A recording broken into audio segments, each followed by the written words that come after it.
Sophomore, first-year varsity, two-time NCAA All-American, Julian Cordova. Sophomore, first-year varsity, Isabella Villegas. Sophomore, first-year varsity, Leah Sanchez.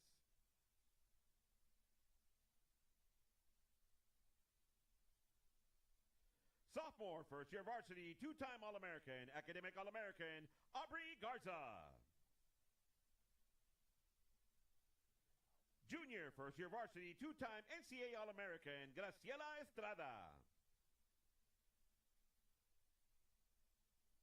Junior, 2 years returning varsity, Aubrey Rodriguez. Junior, 2 years returning varsity, Kirsten Brooke Garcia.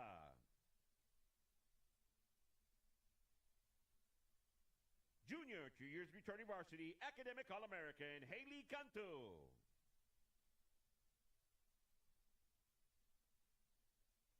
Junior, 2 years returning varsity, Elena Farias.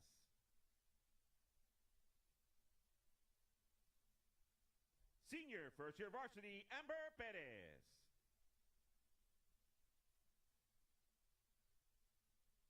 Senior, 3 years returning varsity, Ileana Villanueva. Correction, Elena Villanueva. Senior, 3 years returning varsity, NCAA All-American, NCAA Staff Invite, Academic All-American, Jacqueline Orozco.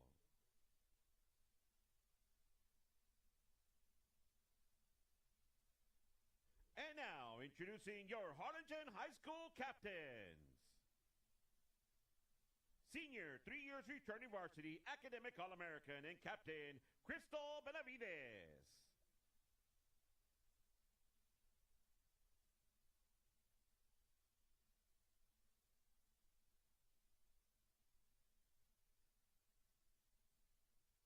Senior, 3 years returning varsity, two-time Academic All-American, and Captain, Olivia Villarreal.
Ladies and gentlemen, before we kick off tonight's game, we'd like to take a moment to recognize our official coin toss sponsor, Dr. Joseph Horton and Heather Smith, your trusted partners in orthopedics and sports medicine, with a legacy of excellence.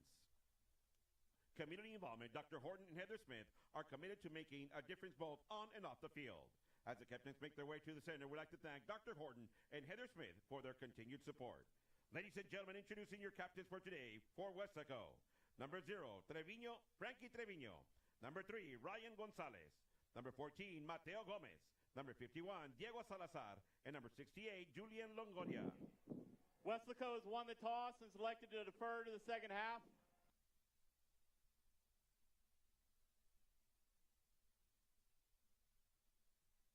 Representing the Cardinals, number 3, Ulises Garza. Number 7, Devian Renteria. Number 22, Noah Huerta. Number 31, Sterling Tomlin. Number 54, Anthony De Leon. Ladies and gentlemen, your officials for today are Brett Reese, Hector Torres May, back judge Eric Schmidt, Sean Anderson, line judge Mark Gomez, umpire Joe Covarrubias, and referee Tom McAfee.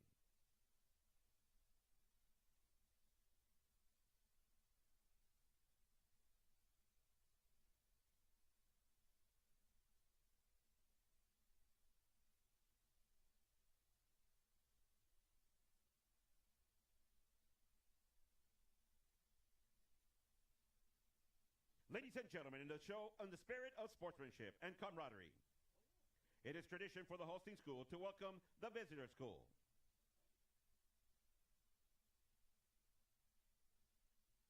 Welcoming the Weslaco Panthers, we have Student Council President, Olivia Villarreal. Good evening, ladies and gentlemen, and welcome to J. Lewis Bogus Stadium for today's matchup between the Weslaco Panthers and Harlingen High School Cardinals. On behalf of the HHS student body, I am Olivia Villarreal, the president of the HHS Student Council, and it is my pleasure to welcome the Panthers to tonight's game. Tonight's game highlights the many hours of hard work and discipline of the students, coaches, and sponsors. However, these efforts would not be possible without the dedication and support of the administration, the faculty, the staff, and most importantly, the fans in the stands. We know no matter what happens tonight, you will always be proud of our boys. Let's have a great game, and remember, Cardinal spirit never dies. Go Cardinals! With a response we have from Weslaco Panthers, Logan Ramos and Michaela Carrasco.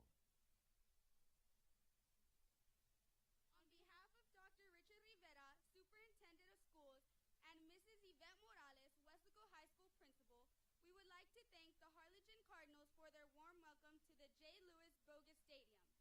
Let us be reminded tonight that both of these teams have given their heart to this sport, uniting them in friendship. We pray that everyone leaves this field injury-free. As a sign of good sportsmanship, the Weslaco High School Student Council will be presenting you with a token of our friendship. They are President Charlotte Sander, Vice President Ariel Medina, Jocelyn Cortez, Brianna Zavala, Jonathan Ramirez, Carla Maltos, Sari Carmen Gonzalez, Larissa Rodriguez, and Nicole Viegas. Advisors are Itzel Cepeda and Elizabeth Ramirez. Panther Nation, let us be reminded that no matter the outcome, we are Weslaco. And remember, go Panthers!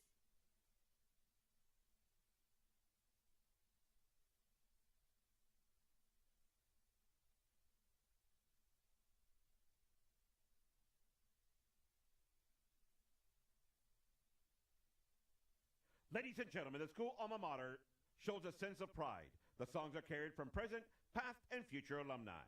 Now we ask you to please rise and join in singing with pride as we honor all schools' legacy. The Weslaco High School alma mater will be performed by the Weslaco Panther Corps.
And now, the Harlingen High School alma mater will be conducted by your Big Red Cardinal Band.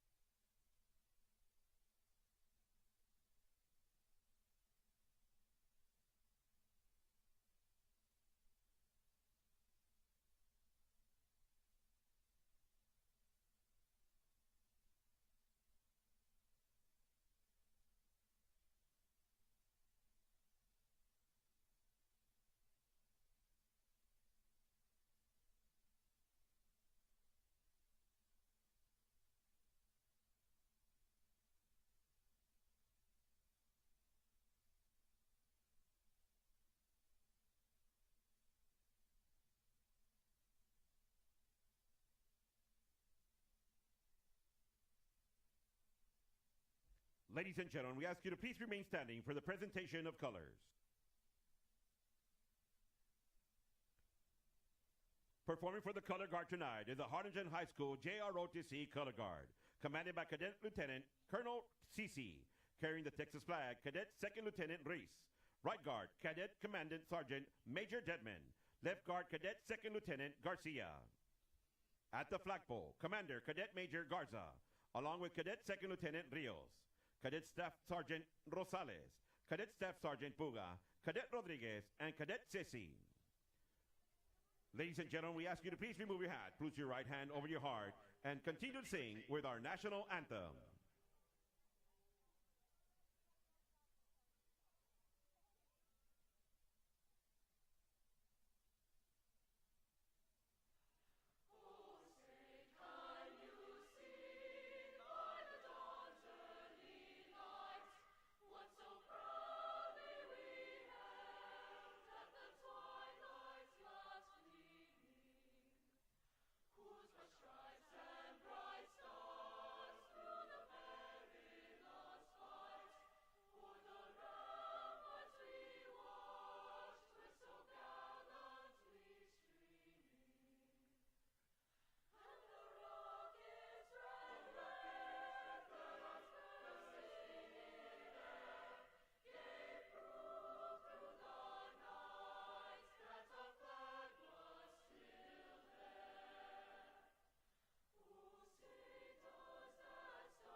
Harlingen is looking to bounce back after a, quote, down year. This is not who we are. This is not who Harlingen is. I'm telling you, man. This is not what Harlingen's about.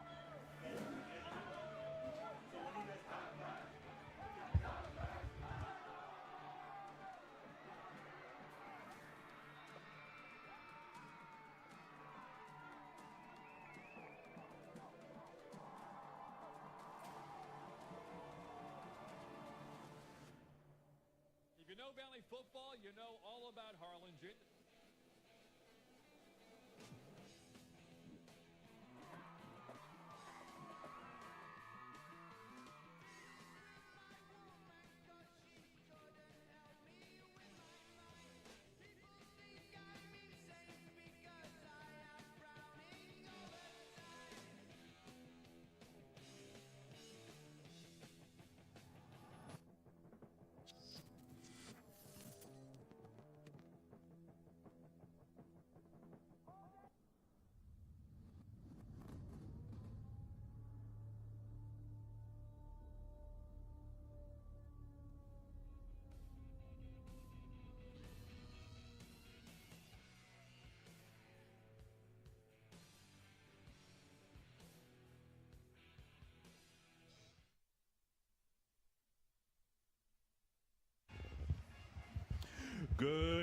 and welcome to Bogus Stadium in Harlingen, Texas. I'm Jim Young, and welcome to this HCISD sports live stream of Week 1 of Harlingen Cardinals football. It is so great to be here.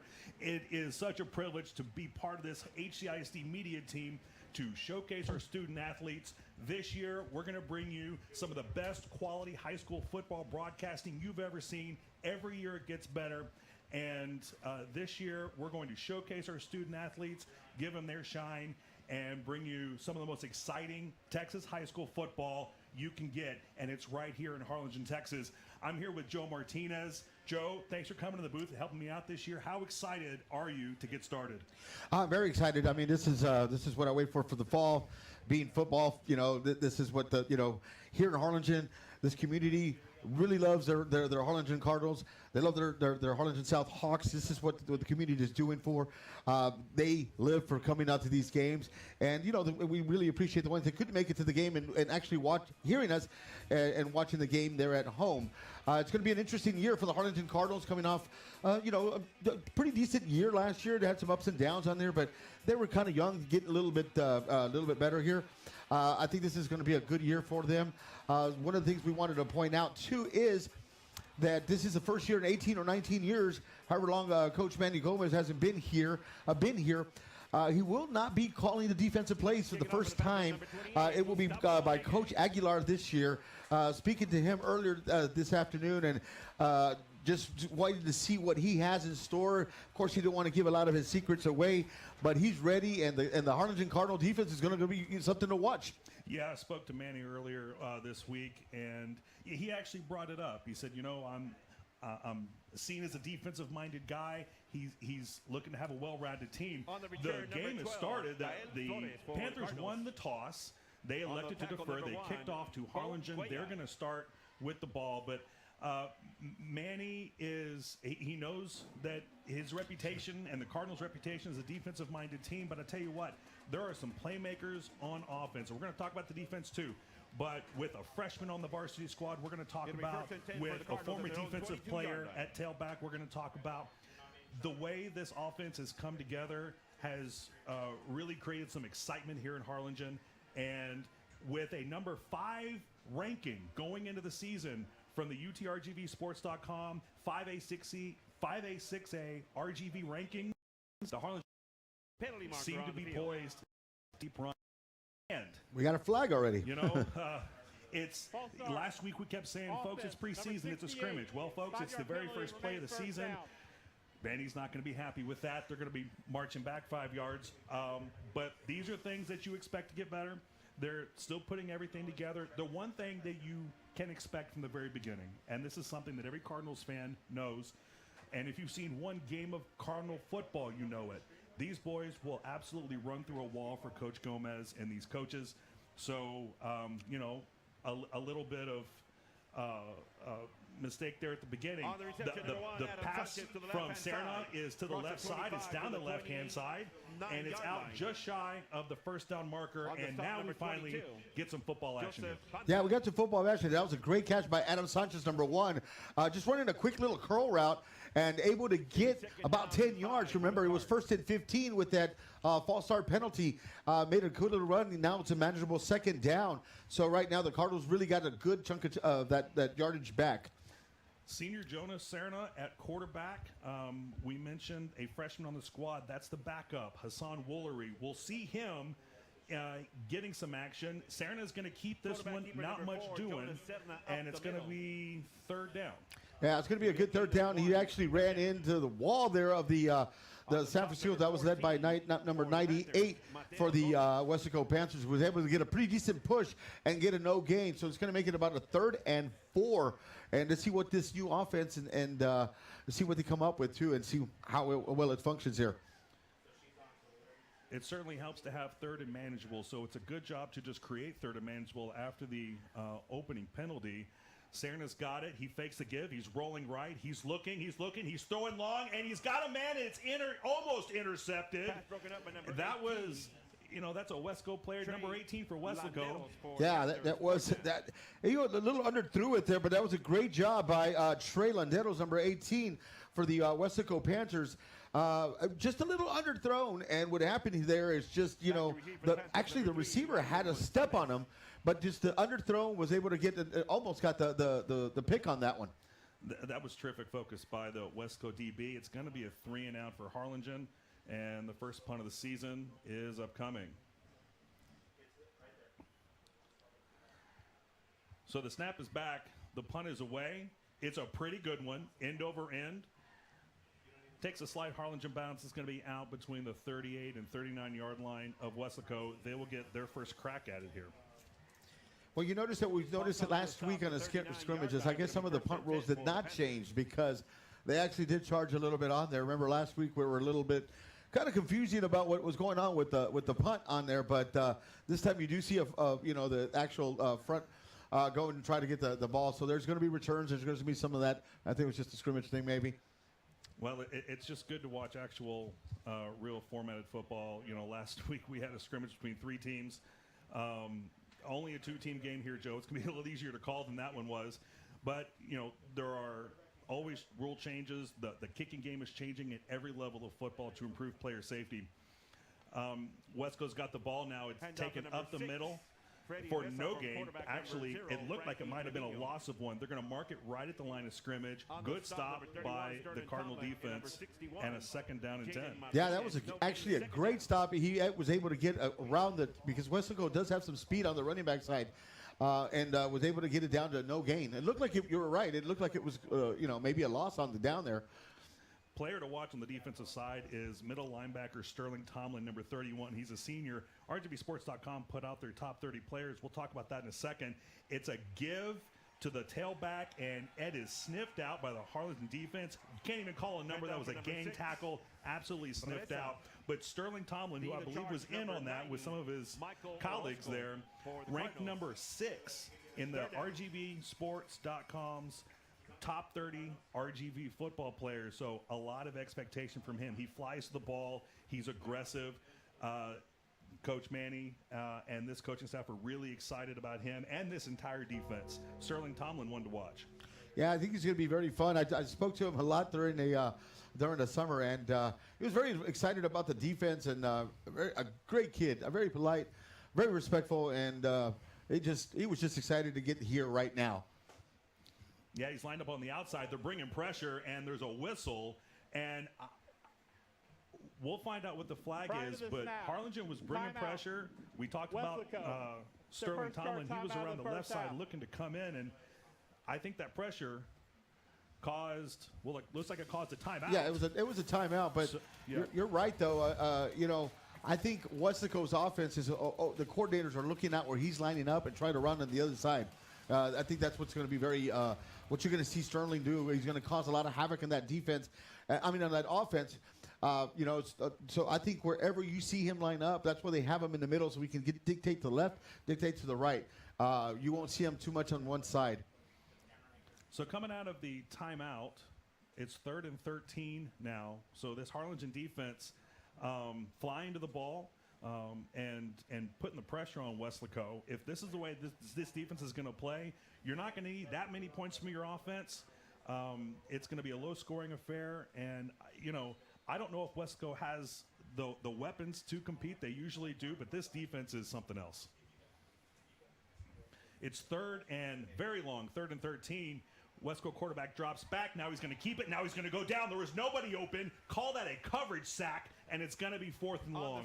Yeah, that was a great sack. That was number 21, Jesse Martinez, who got in there. But number 0, Frankie Trevino for the quarterback for the Weslaco Panthers did not have anybody open. Was trying to take off. Still got about a 2-yard loss. Going to make it about a 4th and 15. So far, the Cardinal defense looks very impressive. They look like they're swarming around the ball. And, of course, they're going to be led there by Sterling there, Tomlin. And he's going to be fun to watch. I called that coverage sack, and I think it was true, but the defensive line and the linebackers were really getting pressure behind the line of scrimmage. That punt, not as good as a Harlingen punt. So not a lot of fireworks yet, but Harlingen already winning the field position game. We're going to go ahead and take a break on the change of possession. We'll be right back on the HCISD Sports Network. We've got you covered. This is a sign you've been waiting for. So let us make your statement.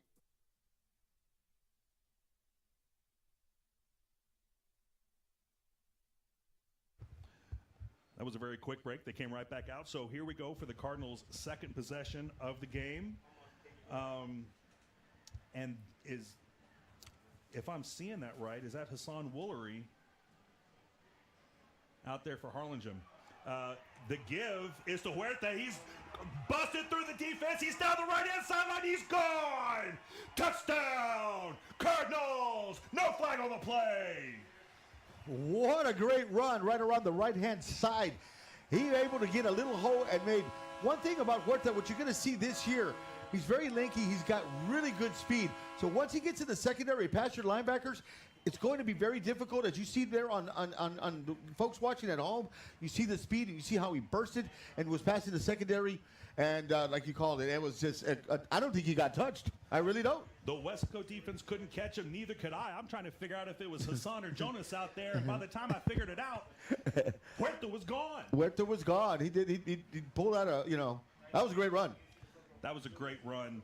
Harlingen lines up for the extra point. Snap is back. Kick is down.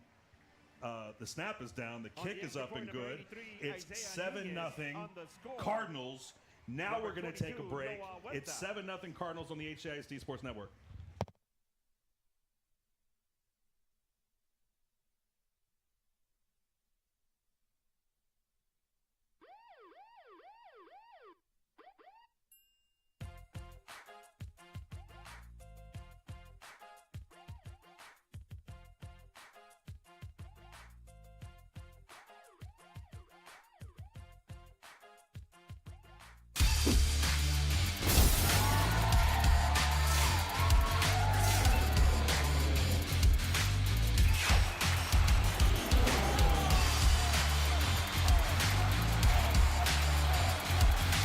Welcome to Burke Children's Dentistry. Step into our colorful clinic designed to make visits fun and stress-free. Our pediatric dental specialists work alongside an incredibly caring and supportive team. Burke Children's Dentistry. Let our family take care of yours.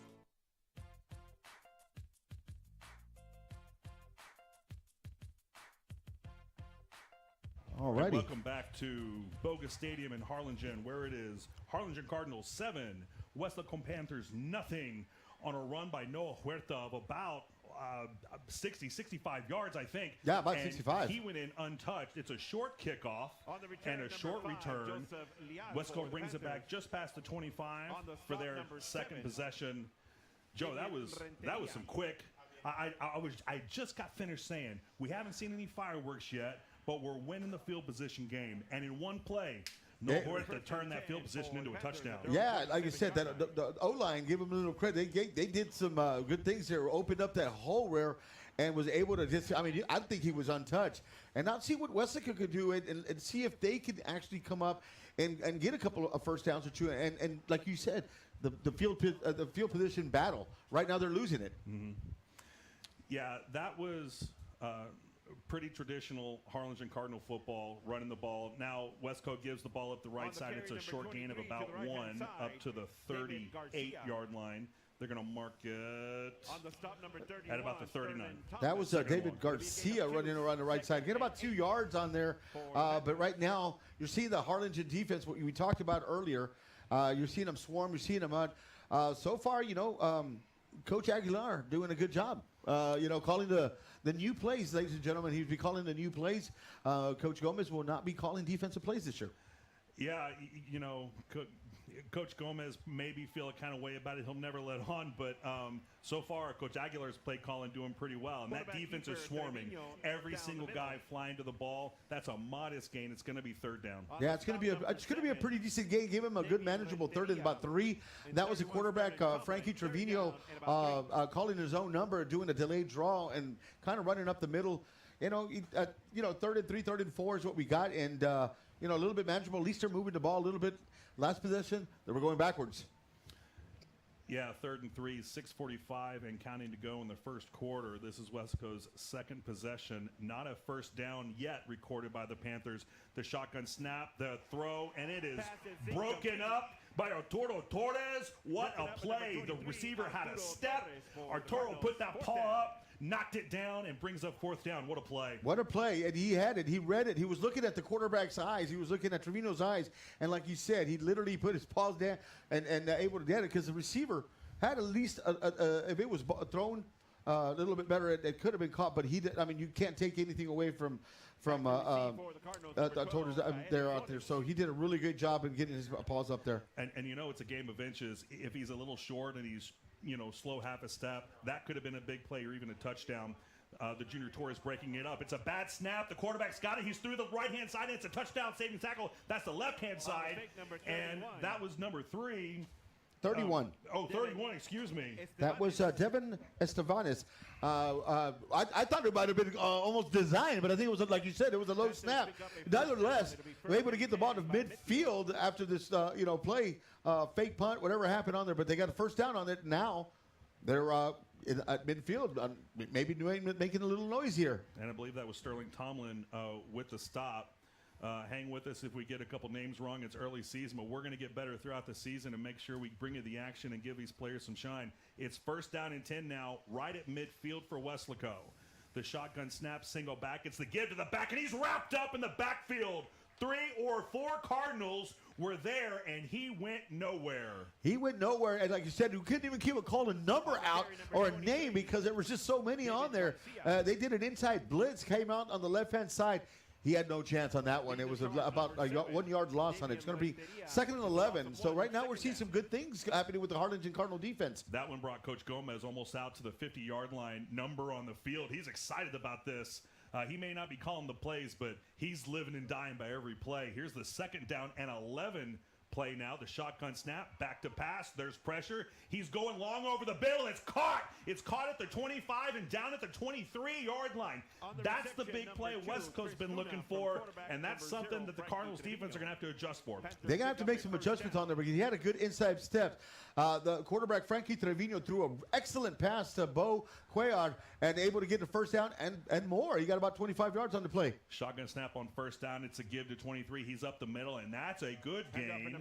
Weslaco seems to be putting it together. It's a game of about 6, I believe. Yeah, that was David Garcia running right up to get them good. And this is what you want to do. When you're running the ball and establishing the run, it can open up the pass. But when you get 4 or 5 yards on 1st down, and that's exactly what an offensive coordinator dreams of. Yeah, absolutely. So the Harlingen defense bending. Hopefully they don't break, but they've got a test here at 2nd and 5, 4:30, and counting to go in the 1st. Quarterback's out right, gets by the defender. He's going to run it, and not quite to the 1st down marker. It's going to be close. That's going to be close, but it's that was a good game by Frankie Trevino, the quarterback, number 0. Unusual number for a quarterback, huh? I guess nowadays you could, pretty much choose any number. But, it looked a lot closer. Well, they moved it a little bit up, but it's going to be about 3rd and 2, or maybe a long yard. It looks like 3rd and a long one, Joe. And, yeah, I stopped gleaning any information from numbers. The kids are wearing the numbers they want to wear. I think it's fine. Whenever you start getting defensive ends at number 7 and quarterbacks at number 48, yeah, you're just gonna have to memorize them. It's 3rd and 2 now, 3:45 to go. The give to the back. There's a little bit of confusion back there, but he gets away. He gets through. He gets a 1st down. He's inside the 10-yard line. It's going to be 1st and goal at the 7. That was a good run by number 2. That was Bo Cuellar again, able to get down and move the chains. And it's going to, like you said, it's going to be about 1st and goal at the 7. And Weslaco, the offense that looked a little stale on the first drive, actually making some things with the whether it was a design fake punt or not, but they were able to get to midfield. And from there, a nice quick pass by Frankie Trevino. And like right now, 1st and 7. Yeah, I made the comment. I didn't know if Weslaco had the weapons to keep up with this. Maybe that was wishful thinking. Settle in, folks. It's going to be a slog here. Here's the 1st and goal. There's movement on the line. They're going to blow it dead. I think that's coming back 5 yards against Weslaco. We'll wait and hear what they say. Yeah, they're lining up kind of in a wildcat. They had Chris Luna, number 2. At quarterback in right now, so they're gonna, and they had Frankie Trevino, their long, very tall quarterback, lining up on the left-hand side. Defense with contact. It was a defensive offsides. Yeah, it's just gonna be half the distance to the goal. I tell you, it really looked to me like the right tackle moved, which spurred on the movement on the defensive line. That wasn't a call, so it's gonna be Ultimately, about a 3-yard gain. You're going to go half the distance to the goal. They're going to call it that's a long 3, looks like. So it's 1st and goal, under 3 minutes to play in the first quarter. Weslaco waiting for the call to come in from the sideline. And now there's been a lot of run in here, and so you wonder if Weslaco's primed to pass to the end zone. They've got a couple receivers set left, a single back. The give is to the running back. He's following his caravan. He's going to push into the end zone. No, they're going to call it short. Handoff for number 2. That's going to be about a half a yard short. That was, again, number 2, Chris Luna, running on the right-hand side and able to get some positive things. You know, if you notice what Chris did, he didn't stop the legs. He kept turning and able to get that extra push, extra yard and a half. And now they got a 2nd and goal at about, I say, 6-inch line maybe. We're looking at the monitor. Yeah. It's very close. Yeah. You know, from up here, it looked like that pile had moved him all the way in, but it's about where the ball is and not where the body is. So here we go. 2nd and goal from inside the 1. The snap, the give. Again. And it's short once again.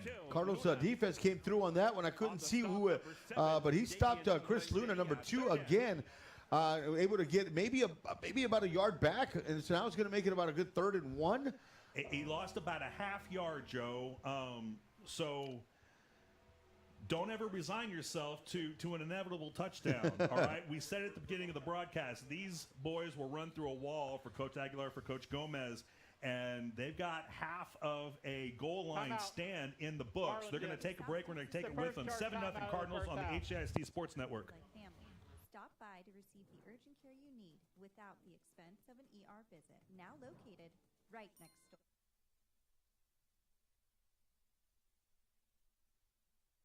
Meet your South Texas Urgent Care Center partners, where they treat you like family. Stop by to receive the urgent care you need without the expense of an ER visit. Now located right next door. At Fast Signs, we bring your ideas to life. From banners, to posters, to wraps on wall murals, we've got you covered. This is a sign you've been waiting for. So let us make your statement. Welcome to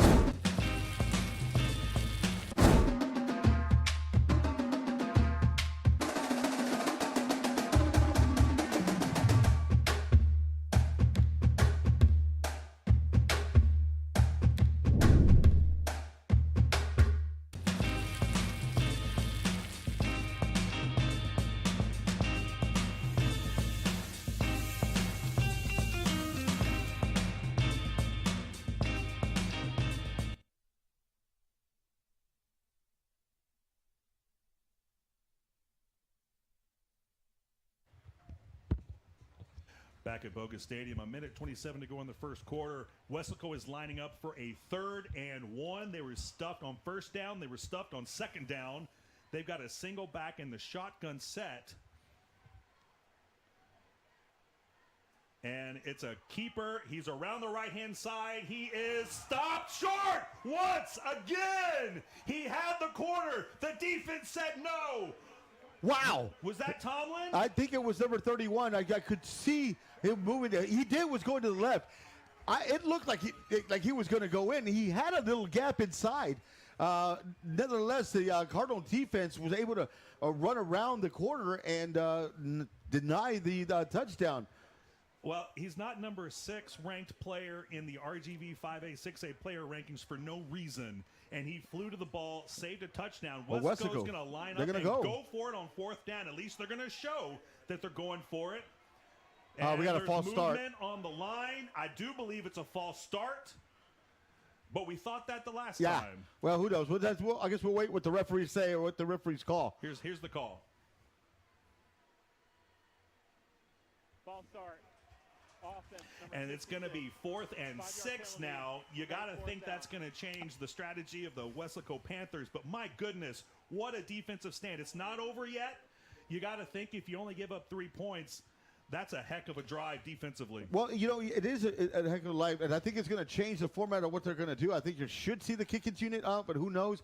But you're right, going down from the 6-inch line and to get pushed back to the 6.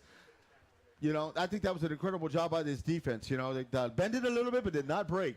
And they are going to force Weslaco to attempt a field goal here. They're going to line up at the 12. It'll be about a 22-yard kick. The kick is up, and it is good. So it's 7-3, Harlingen. What a defensive stand. We'll take a quick break and come back on the HISD Sports Network.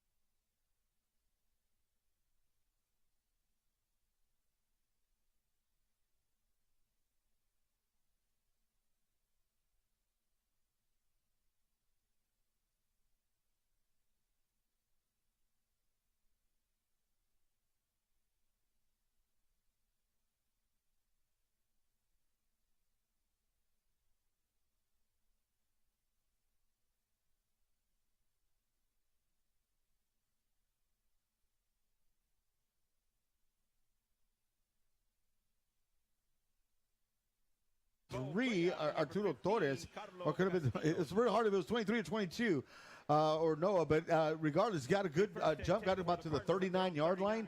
Now Harlingen's going to start the ball in really good field position. Was able to exploit some of the run on the last drive. Let's see what they come out with if they're going to continue to drive a run on this Weslaco D. And Hassan Woolery, the freshman.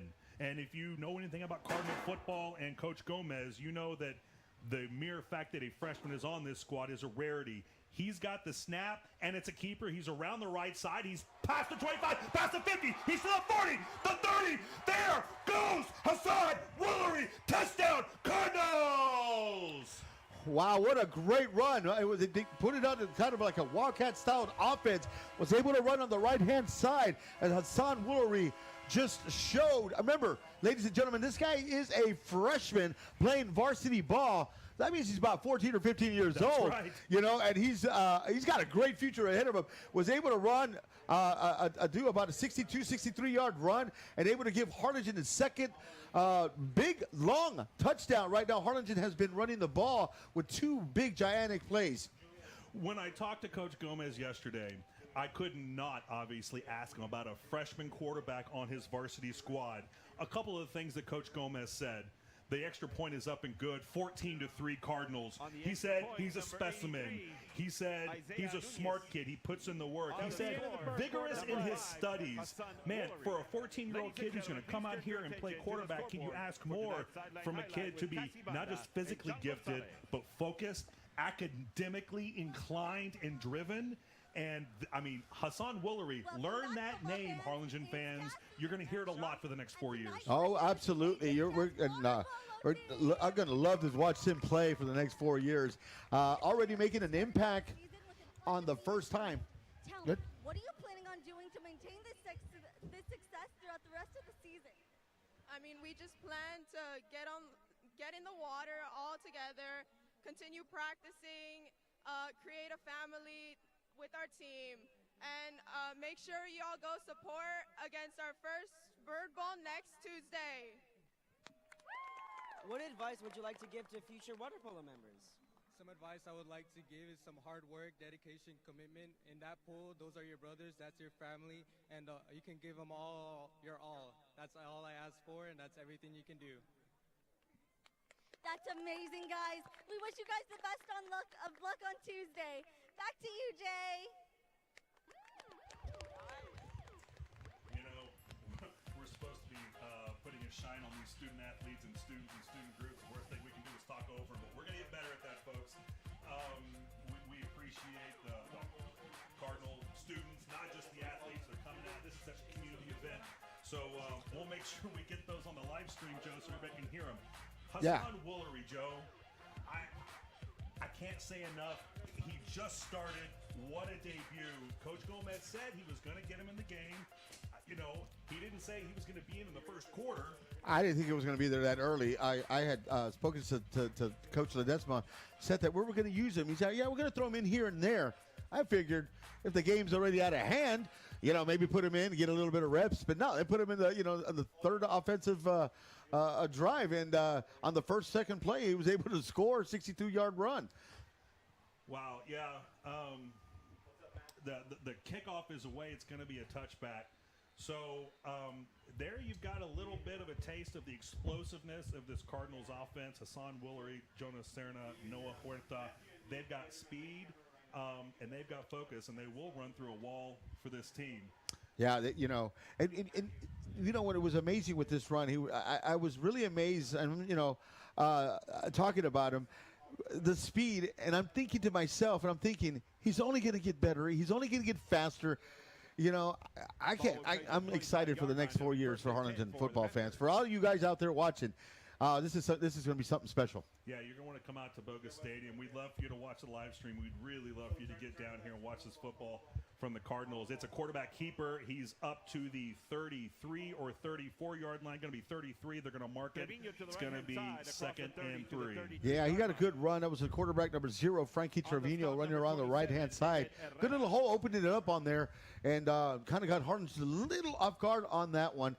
I don't think they were ready for that snap to be that quickly, but ended it out. He got 8 yards on it, and now it's going to make him manageable 2nd and 2. Oh, they did mark it 2nd and 2 at the 33. Okay, so here's the 2nd down play for Weslaco on their 3rd possession of the game. The snap, the fake to give. It's a very similar play. He's up the middle down the right side hash. It's going to be a 1st down and a little bit more to the 44-yard line of Weslaco. I got fooled there. I thought number 9, Jacob Ortiz, had made a tackle on the backside, getting a good 7-8-yard loss, but now is able to go. That was also the number quarterback again, Frankie Trevino of the Weslaco Panthers, running up and getting up the 1st down. Moving the ball again. They were successful in the last drive, got a good push. Harlingen made a really good stop at the very end. But, Weslaco's shown that they can move this ball on this very, very good defense. Yeah, Jacob Ortiz, the junior, getting the starting nod here at nose guard. And part of this really strong Cardinal defense, it's a 1st down play from their own end, and there's a flag. Penalty marker on the field. And it indicates either movement or procedural Delay issue. Game. It is a delay of game Number 0 on 5-yard Weslaco. penalty. So Remain just first like down. Harlingen started their very first drive, now Weslaco is a little bit discombobulated. You think both sides need to kind of mentally recover from that lightning strike from Hassan Woolery. I know I do. I think we all both do in here, and I think, I'm always excited. Like I said, this is going to be, and they use him this early. They plan to use him quite a bit. I mean, you're going to see a lot of him, I think, throughout the game as the game gets better. I'm here for it. It's 14-3 Cardinals with 10:21 to go in the first half. The 1st down and 15 play. It's a pass out to the left. It's complete behind the line of scrimmage, and he's out with only I say a 2-yard gain. It's 2 yards past the original line of scrimmage. That'll make it a 7-yard gain, but it's still going to be 2nd and, well, they're going to mark it back at the 45, looks like. Yeah. So 2nd and 9. I thought he was a little bit farther down, but it was the far side of the field, and my eyes are kind of old, Joe. Well, he might have stepped out of bounds or whatever, but that was a good run by Stephen Rocha, number 4. Did a quick slant and a good little pass. Was able to get, 6 yards off that play there. Yeah, they're almost kind of back in the swing of the drive. Anytime you start going 5 yards back, it just changes everything. The 2nd and 9 play now. The snap is on the ground. It's picked up, and he's sacked. It's a fumble and recovered by Weslaco. Wow. And they're going to say it is a fumble. They could have said that his forward progress should stop and called it a sack, but it's going to be back to the 35-yard line and almost an absolute disaster for Weslaco. What a pursuit for Harlingen. Davian Renteria just went untouched on the left-hand side, ladies and gentlemen, number 7 for the Harlingen Cardinals.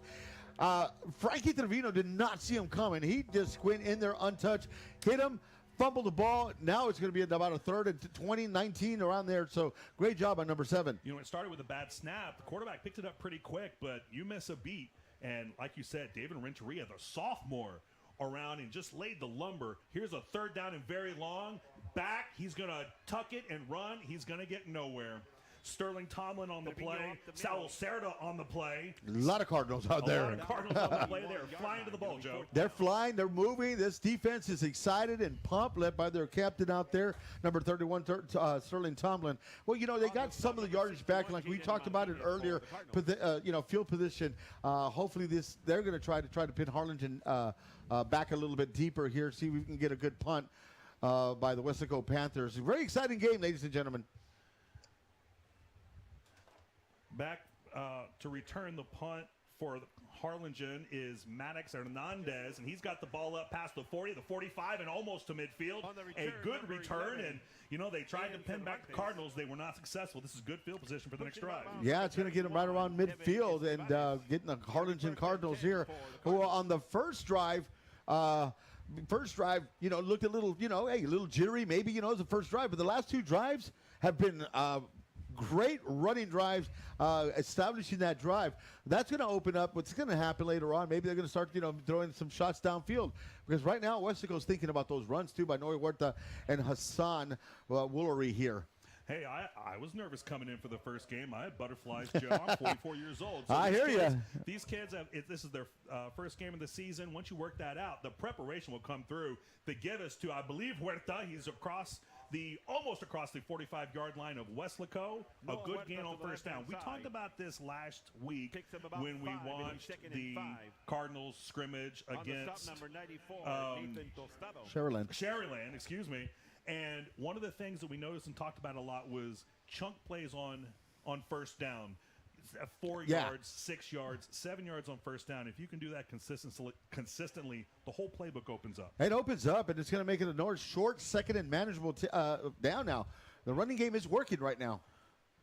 And it's Woolery back in the game to give us to Huerta. He's back up the middle. He is up to the 42-yard line, just shy, but right on schedule. It looks like that there was a little bit of miscommunication on that. When he had it left, he was looked like one of them went left, the other one went right, but nonetheless, it turned out to be a positive play. Was able to get some yardage on it, Noe Huerta, and breaking into third down.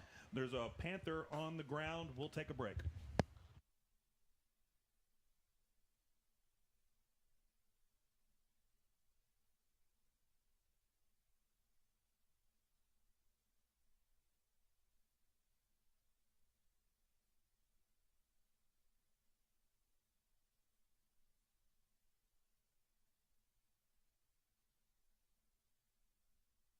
At South Texas Urgent Care Center, we treat you with compassion, with care, with a smile. For COVID, for strep, for flu, your injuries. We treat you like family.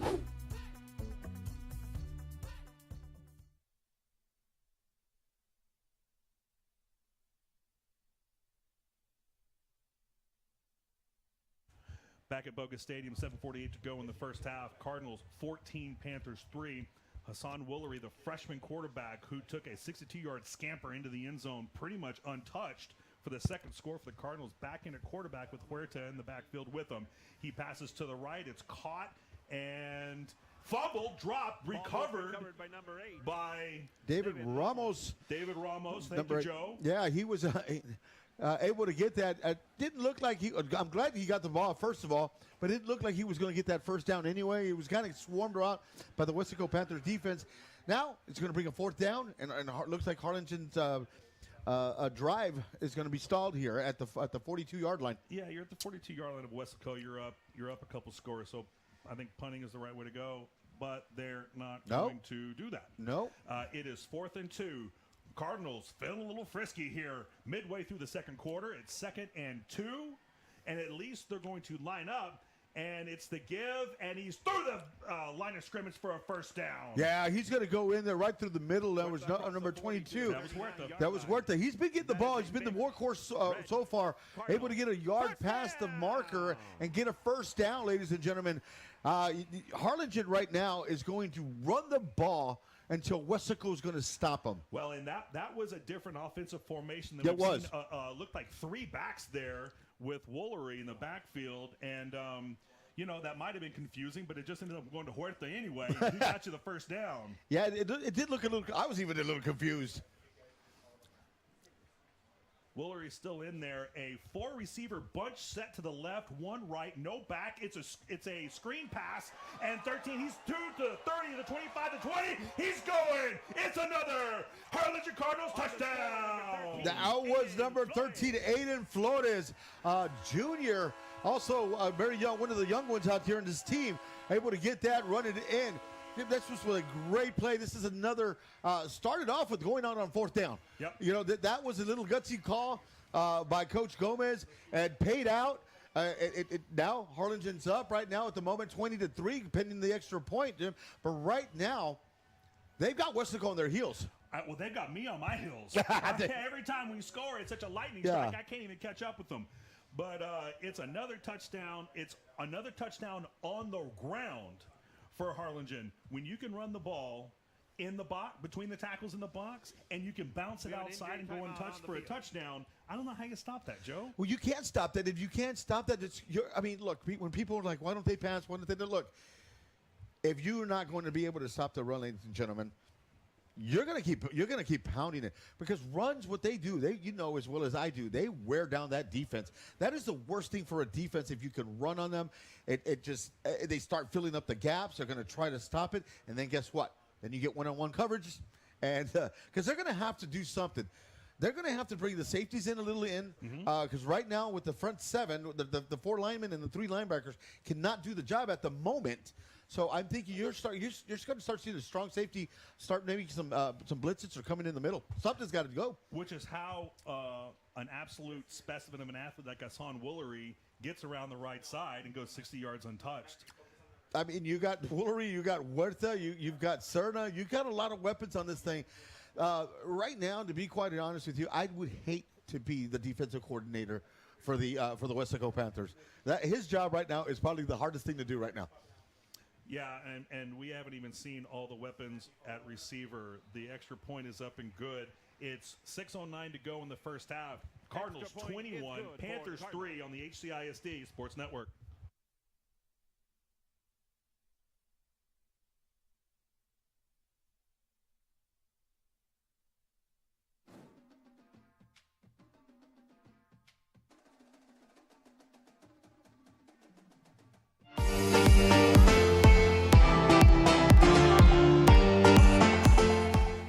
Gal Flores, senior, number 12.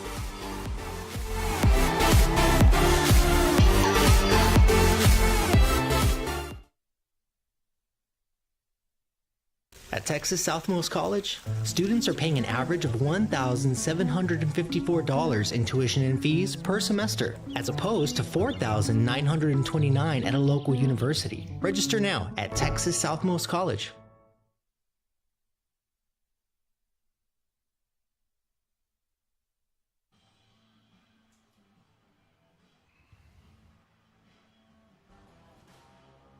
We're back at Bogan Stadium. It's Cardinals 21, Panthers 3 with 6:09 to go in the second half. It has been a game of field position. It's been a game of field control. It's been a game of ball control. But more than anything, Joe, it's been a game of lightning strikes. You've got 2 from Noah Huerta, I believe, and 1 from Hassan Woolery. That's absolutely what we said earlier. It's right now, it's a nightmare for the defensive coordinator for Weslaco trying to figure it out. Harlingen has just too many weapons on offense, and when you have those kind of weapons on offense, it's difficult for anybody to try to stop that offense. So, dude, like you said, you got Woolery, you got Huerta. They're all doing it. They're all running. They're doing well, and it's going to be hard to stop them. Kickoff back to the Weslaco 5. It's a return up to the 25. He's through and up to the 30. That could have been bad, but the tackle made by Noah Villagomez on special teams. That one possibly saved a touchdown because he was through the majority of the special teams unit there. Yeah, this is one thing you don't want to see is trying to get, but now Weslaco getting the ball in decent territory, decent field position at right around the 30-yard line. And, able to move the ball on this Harlingen defense. But not, Harlingen then starts getting very stingy at the very end. And they just start swarming and doing a lot of things. And here we go. All right, the first down play, the give to the back is up through the middle for a modest gain. A gain of looks like 3 on first down for Weslaco. Yeah, that was number 6, Freddie Areza, number 6, getting about 3 yards and moving the ball a little bit, and that's what you want to do. I think Weslaco's trying to establish their run and trying to get something going on here. Well, they've got to establish something because yeah, it's getting to the point where it's only the first half, but they've got quite a hole. It's a pass long to the right side. It's caught, and it is going to be a touchdown for the Weslaco Panthers.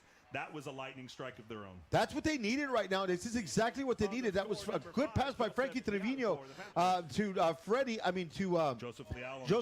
Joseph Leal on the catch there. Had a step on the corner there, and able. Honestly, that was a great. I have to give props to Frankie Trevino because that was on stride. Yep. If he had to stop, the play dies. And it didn't have to stop. It was right on stride, able to get those 6 points. And Weslaco's back in this game. Yeah, I mean, we had seen earlier in the game some near misses for Weslaco. They hadn't really done much. That was really well executed. It was good defense, second time out of the first but half. a little bit better offense. I have to agree 100% on that. So we're going to take a break. It's 21-9 now, pending the extra point. Cardinals. We treat you with compassion, with care, with a smile. Port COVID for strip. For flu, your injuries. At Texas Southmost College, students are paying an average of $1,754 in tuition and fees per semester, as opposed to $4,929 at a local university. Register now at Texas Southmost College.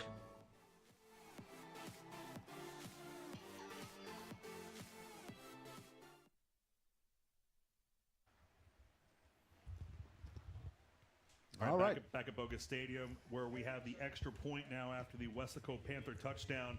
It was all good vibes in here until just a minute ago, where a 21-3 game is now a 21-10 game, and a much different complexion after that 70-yard strike. Yeah, it changed the game. Like you said, now that kind of also stretches Harlingen's defense now because of the great strike, long ball. It was a great strike. Weslaco, it's got to make a stand here. Remember, they get the ball in the second half. They deferred. They wanted to toss. They deferred. So they get the ball in the second half.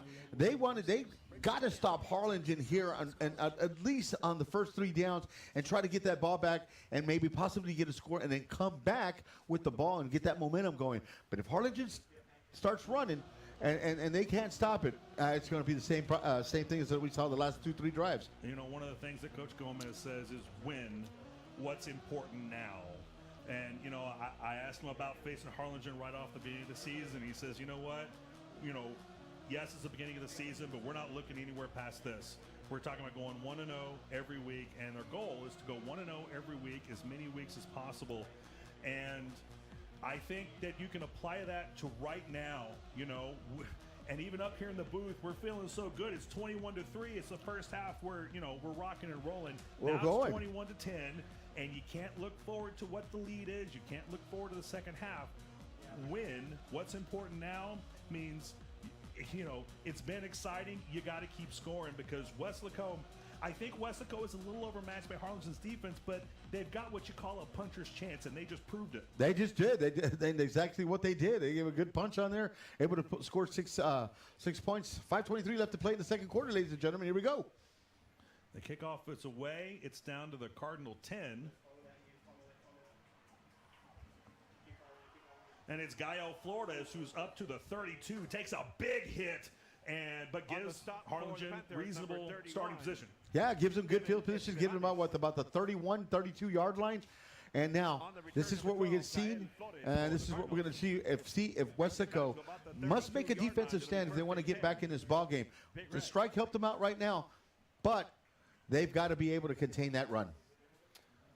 Hassan Willery, once again, back out on the field. Jonas Serna got the start, but for most of the first half, it's been Hassan Willery, the freshman quarterback for Harlingen, that's been leading this offense, including a big run for a touchdown of his own.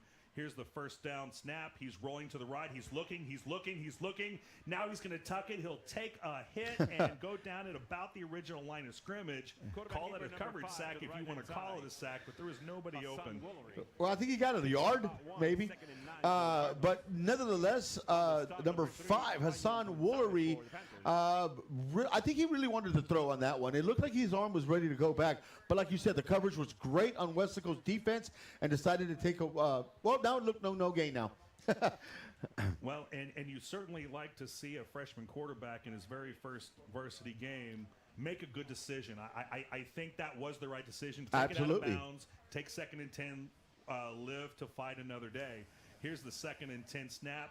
Woolery's got it. He's wrapped up in the backfield. He's going to go down. There was nothing doing there, Joe. There was nothing. He was trying to get around the left-hand side. This time, I think Weslaco has keyed on him when he's out there. It's going to be him or Huerta, and this time Weslaco won the battle up in the trenches. You know, momentum is a real thing, and it can switch in the blink of an eye. And we've had 3 explosive plays and a big goal line stand for Harlingen, but for some reason, after that one play for Weslaco, they seem to have the momentum. And so this is a big play. It's 3rd and 14 with under 4 minutes to go in the first half. You'd love to not have to punt this ball right back to Weslaco. Woolery's got it. He's rolling left. He's looking. Now he's going to keep it, and he's going to be taken out of bounds at about the 35-yard line. Well short of a first down, and you're going to have to punt. You're going to have to punt, and this is exactly what Weslaco wanted to do. Hey, they were able to stop Harlingen in in 1, 2, 3 downs, and going to get the ball with about 3 minutes and 40 seconds left to play in the fourth quarter. Now, if they can put a drive together and get something going, even if it's 3 points, there will be a possession down, getting down and getting the ball here in the second half. Yeah, that's right. Okay, so we're set up for the punt. It's 4th and 7 from the Cardinals' 35-yard line. 3:44 to go in the first half. Harlingen getting their personnel set.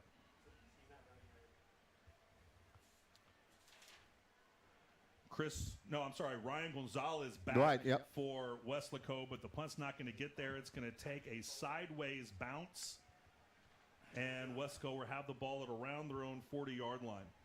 Yeah, they're going to have some decent field position, and I think that they're going to have to try to do something here. Try to get the main goal here is with 3:39 left to play at halftime. Their main objective is put some points on the board. If they can at least get 3, they're still one possession down with the extra 2 points. And remember, they won the coin toss. They deferred, so they will get the ball in the second half. So here we go. Cardinals fans cheering on their team. I don't think I've ever seen them resort to the wave in the first half of a football game before, but I'll take it, whatever works. The give is up the middle. It's a reasonable gain. It's about 3 to 4 yards on first down. It's going to move the clock. It's going to move the ball. And, you'd love to get the ball back. Picks up about 4. 2nd and 6 but, for the Panthers. If you can stop them scoring here, that's going to be big going into the second half. That's what they want. Weslaco's going to get the ball in the second half, so it's really important to get a stop here, Joe. Yeah, I think it's very important, and I think they got to Harlingen to get that momentum back and maybe possibly get the ball back with a couple of minutes left to play. Got 2 timeouts still. Cardinals still with 2 timeouts, 3:02 and counting off the clock. The snap, he's looking back. The pass is caught for a first down and into Harlingen territory. Yeah, that was a good catch here by Joseph Leal, number 5, doing a quick little slant inside route. And Frankie Trevino throwing a nice little bullet at him.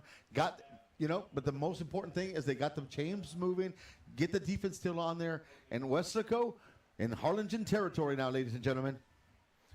They haven't been that consistent on the ground. Usually the plays, so far the plays that have hurt Harlingen have been those chunk plays. 2:33 and counting to go. The snap on first down. He's looking deep. He's going deep, and he has overthrown his man. That was uncatchable, but they're still going to call pass interference. Yeah, they're going to call pass interference, I believe, on Harlingen there. Looks like they kind of stumbled together, though. There was contact on both sides. I personally probably would have let him play, but that's me. Well, there was absolute contact, a little bit of hand fighting. It wasn't clear to me who was gaining the upper hand, but the ball was also 5 yards past the receiver. Defense, yeah. number So 28. That's a judgment call for the refs. I think that could have gone either way. Unfortunately, it's gone against Harlingen. That's a penalty. It's yardage. It's a stoppage of the clock. And it's going to be first down now at the 33-yard line of the Cardinals. Yeah, it was a 15-yard penalty. Weslaco, yep.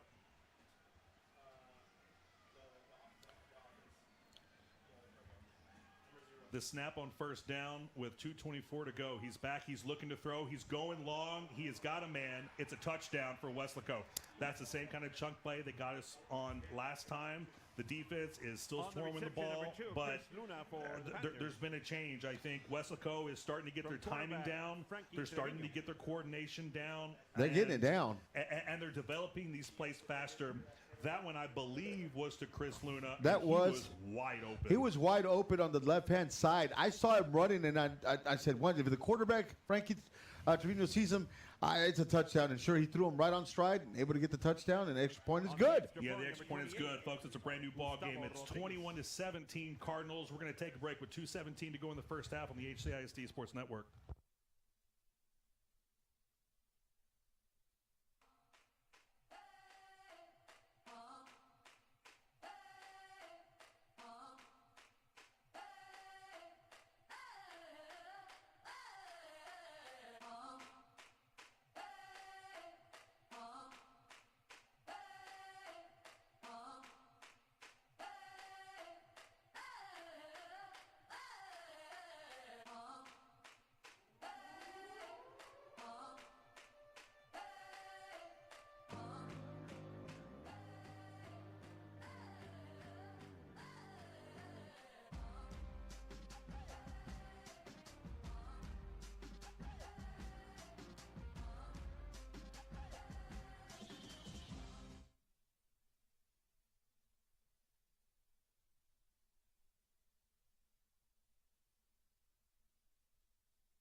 Joe, what'd you see on that touchdown for Weslaco? Well, it was Chris Luna had an inside slant, top safety on the right-hand side, was covering one guy. The other safety was looking down to the other side. Frankie Trevino, as he went back, was not looking at him, was looking to his right, then able to see Chris Luna wide open and did a strike on stride.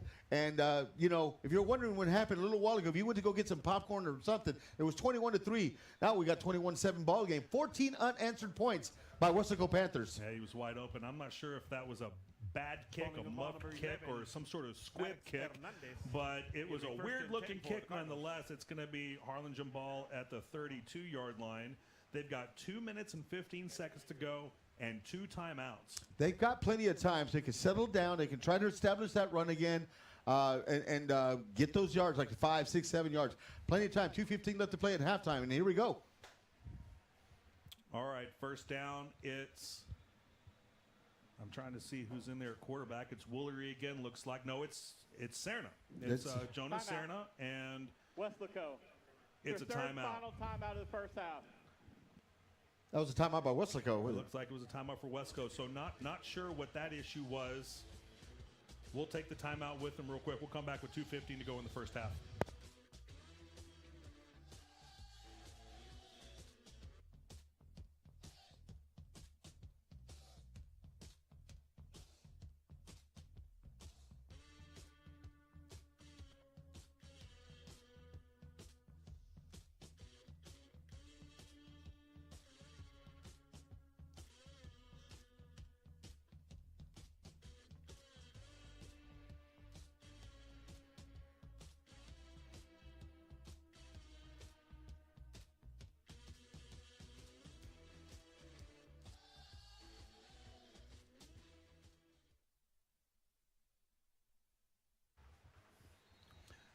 $2:15 to go in the first half. Cardinals have the ball up only 4 now. If you took a quick nap or you haven't seen it since the beginning of the second quarter, it's a whole new ball game. To give us to Huerta, he's up through the left hand, fighting, but it's going to be a short gain of 3, second down, with the clock winding down toward 2 minutes. Yeah, it was a good run on the left-hand side. Got about 3 yards on there, and trying to still Coach Gomez still staying with that run. I think they're going to try to get it going.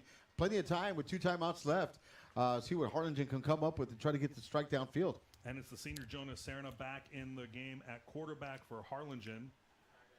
1 receiver set wide, 2 left. Huerta in the backfield. It's a pass, and it's caught, and it's going nowhere. The clock's going to continue to run. That was Adam Sanchez, the senior receiver, with the reception.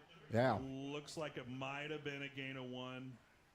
Yeah, but not much more. Not much more, and it was a quick receiver screen. Didn't go anywhere, and now Harlingen's faced with a 3rd and 7. Got to get something going because there's still plenty of time. Weslaco still got 1 timeout. No, they're out of timeouts. They're out of timeouts. They're out of timeouts. So I think Harlingen's going to just try to take their time, burn the set, and see if they can get that first down or not. I think they just went ahead and called the timeout. Yeah, they're going. I think they're going to avoid a delay of game. We'll take it with them. Coming right back for the end of the first half on the HCSD Sports Network. Harlingen. It's their second time out of the first half.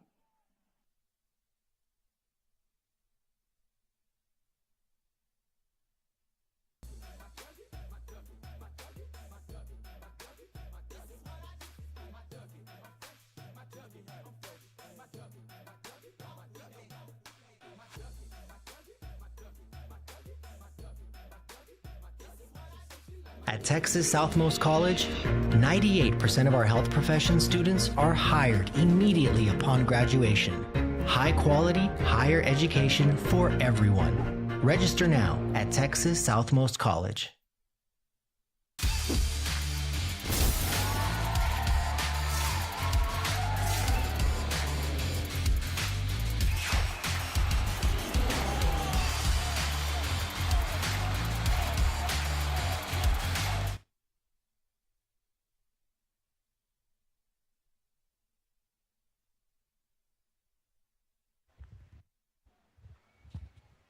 Under a minute to go in the first half.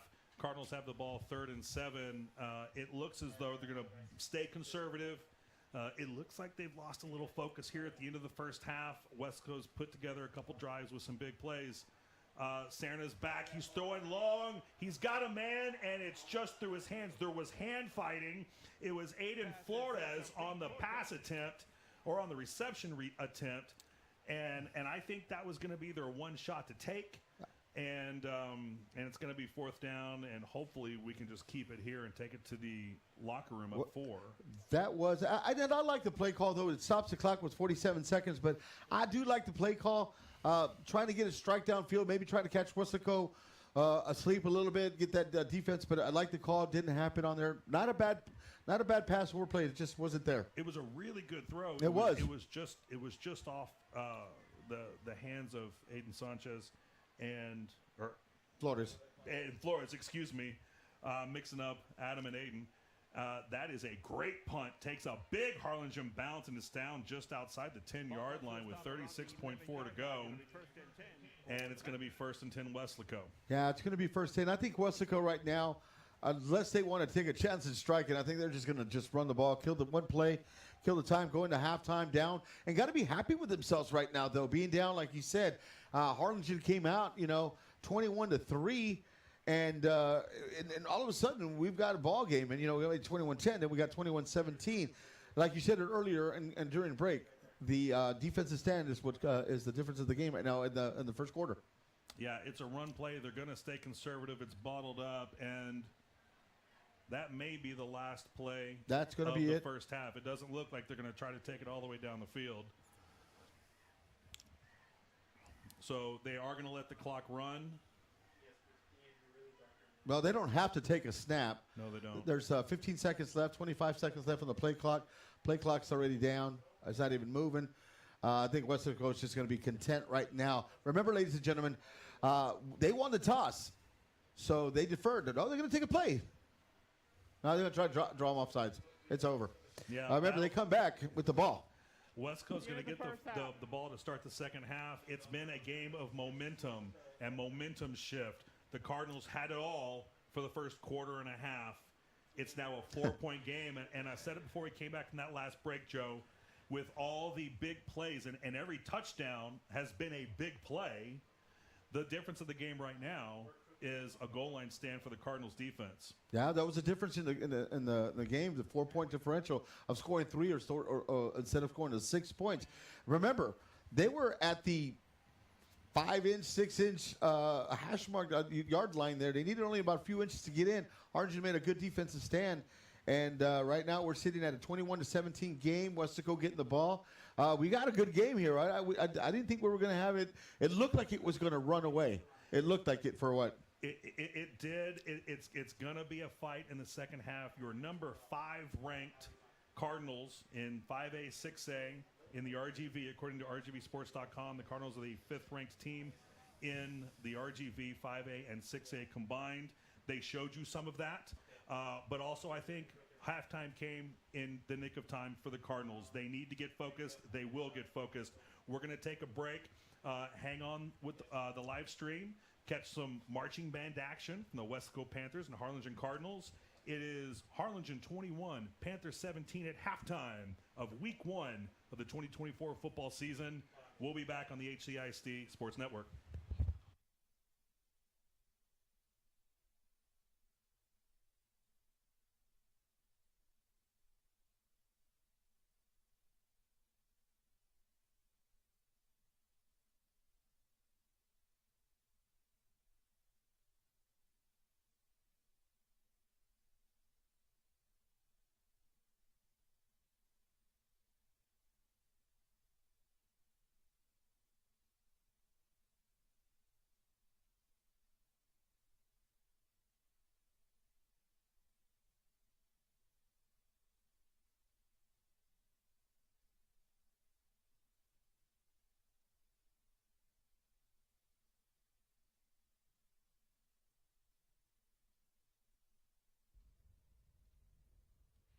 And now, taking the field is the Grand National Champion team of Showtime International Competition, the Weslaco High School Dreamettes.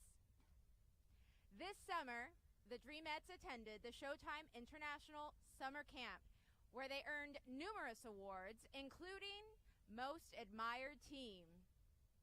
The Dreamettes would like to thank our Weslaco High School administration, all of our Dreamette parents, our booster club, as well as all of our Weslaco community members for all their support throughout the year as the Dreamettes strive to pursue excellence in all they do. The Dreamettes are under the direction of Mrs. Tara Sanchez and Mrs. Delma Soul-Leather. Dreamette of the Week is Senior Destiny Ruiz. Officers for the Dreamettes are Second Lieutenant, Sophomore, Chanel Rodriguez. First Lieutenant, Junior, Savannah Rico. Captain, Senior, Natalie Cabrera.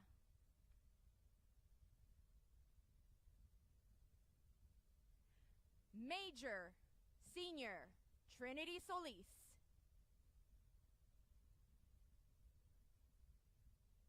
Now, sit back and enjoy the 2024-2025 Weslaco High School Dreamettes.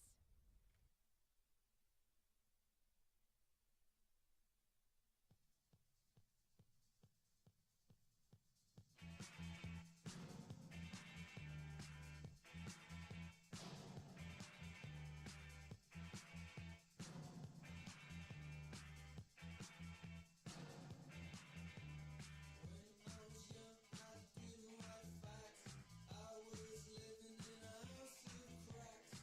Oh,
Good evening, ladies and gentlemen, and welcome to tonight's halftime performance. Taking the field is the award-winning Weslaco Panther Corps. The Panther Corps is under the field direction of head drum major Alexia Tirado, assistant drum majors Kristen Rodriguez and Sofia Hernandez. Pace setter officers are Captain Emily Marie Martinez, co-captain Catherine Molina, First Lieutenant Idali Camacho, Second Lieutenant Emily Martinez. Tonight, the Panther Corps will be performing a portion of their 2024 UIL Pigskin Marching Production, Behind the Smile. Please welcome the Weslaco Panther Corps!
The Panther Corps is under the direction of Rodrigo Leal. Assistant directors are Mario Vallejo, Alfredo Noriega Jr., Ernesto Ortiz, Noe Ramirez, Michael Perez, Guillermo Cavazos, Emily Munoz, and Jason Rodriguez.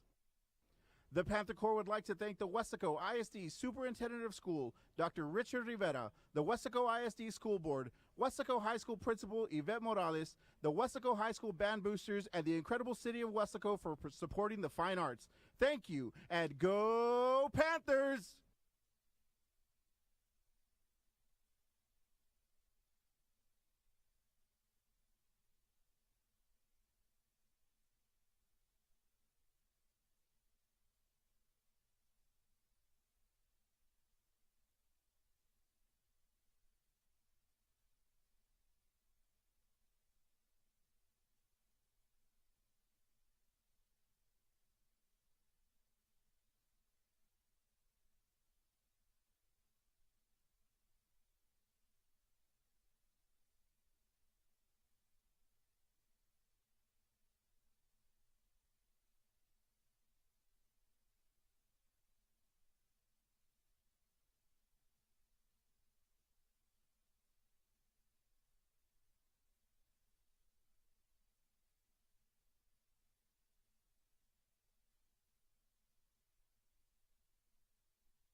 Ladies and gentlemen, introducing the award-winning Harlingen High School Cardettes.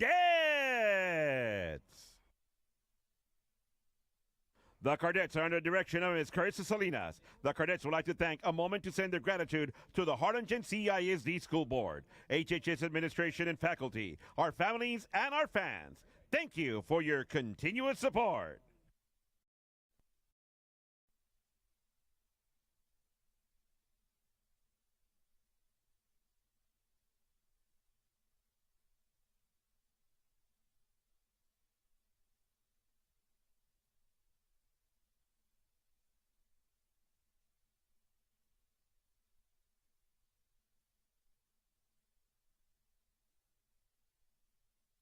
Ladies and gentlemen, the Cardette dance officers are Second Lieutenant Natasha Hernandez, First Lieutenant Eva Bentz, Captain Emma Ponce,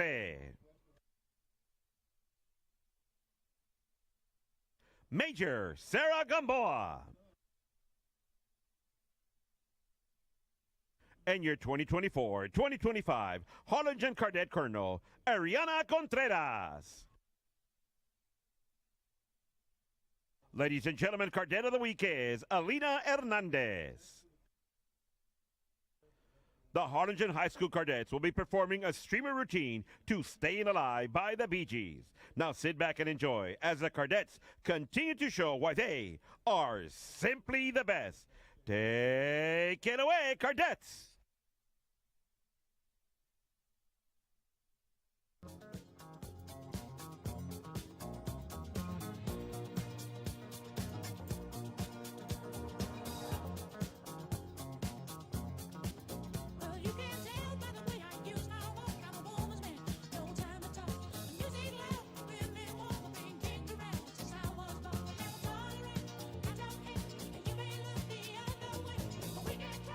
Understand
check, check, check, check.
Thank you for your support.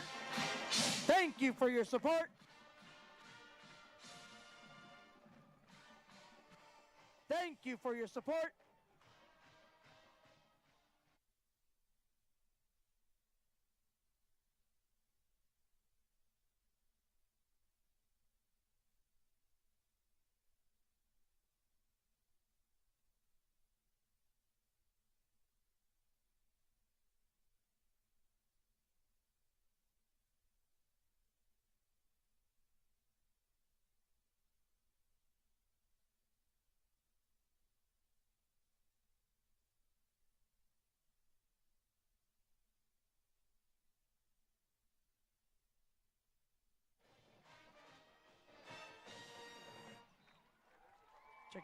Check.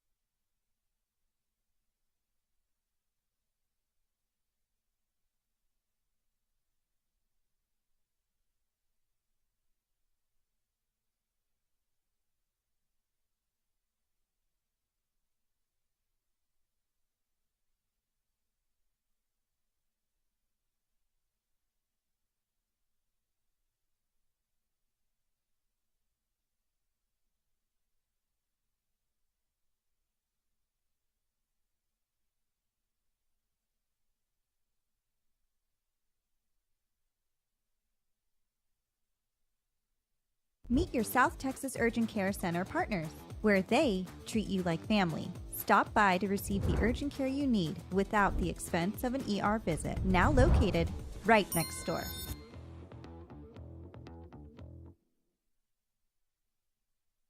Meet your South Texas Urgent Care Center partners, where they... At Fast Signs, we bring your ideas to life. From banners, to posters, to wraps on wall murals, we've got you covered.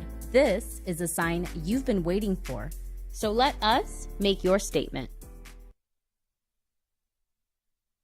Welcome to Burke Children's Dentistry. Step into our colorful clinic designed to make visits fun and stress-free. Our pediatric dental specialists work alongside an incredibly caring and supportive team. Burke Children's Dentistry. Let our family take care of yours.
And welcome back to second half action of week one. Harlingen Cardinals, Weslaco Panthers. It was an up and down, momentum-filled first half. It's 21-17 Cardinals. Quickly before we start the second half, score updates in 32 6A football. Yesterday, Brownsville Veterans Memorial beat PSJA Memorial 34-3. That was at PSJA. Hannah tonight is at home against McAllen Memorial. That's 20-7 Memorial at the half. Number 7, these are RGV 5A, 6A rankings. Number 7, Los Fresnos tonight at Mac High, leading 13-10. By the way, that Brownsville Veterans Memorial team, number 2 in the RGV, according to the preseason rankings, 5A, 6A in the RGV by RGVsports.com. Number 10, San Benito is at PSJA North, the number 1 ranked team in the Valley tonight, and that is a 14-14 halftime score. So Greyhounds giving everything they can and more to PSJA North, the #1 team in the Valley going into this season. And later on, we're going to talk about this Harlingen Southhawks that eked out a win yesterday at Nicky Rowe. Shouldn't have been that close. Joe will talk about that a little bit later in the second half. But, Joe, what did you see in the first half, and what do you see coming up in the second? Well, we saw Harlingen come up very, very strong, established the running game, kind of got Weslaco's defense on the heels. But then again, the momentum switched a lot for Weslaco. It was 21-3. Harlingen looked like they were going to run away with it. And then all of a sudden, 14 unanswered points on 2 quick strikes. Weslaco comes back and makes it a 21-17 ball game. And we got a good ball game right now. We've got a good game right now going on. Yeah, the first half was a game of quick strikes, long plays, a goal line stand for the Harlingen defense. And at that point, you thought, well, this may be easy. Then the momentum changed. Yeah. And then Weslaco put together some big plays, and all of a sudden, it's a 4-point game. And, you know, and you said it earlier, those quick strikes, all 5 touchdowns. Every single of the 5 touchdowns on both sides, 3 Harlingen, 2 in Weslaco, were quick strikes. There were big plays that were happening. So these 2 teams are both capable of quick striking. So we've got a good ball game, 21-17, ladies and gentlemen. We thank you for joining us there at home. And we've got a good one here. Stay tuned because this might go all, right down to the wire here. Yeah, this is going to be a good game. Harlingen starting on defense. Weslaco won the coin toss before the first half. They deferred to the second, so they're going to start with the ball here. And it's a give. No, it's a throw to the left side, well overthrown. I believe that intended receiver was Chris Luna. Was it Luna? Yeah, okay. And we got a quarterback down, so ladies and gentlemen, we see what happened. We got Frankie Trevino, who they're going to call an injured timeout. Yeah, Frankie Trevino, the quarterback for Weslaco, he's on the turf. We hope he's okay. We'll take a quick break on the HCIST Sports Network. We'll be right back.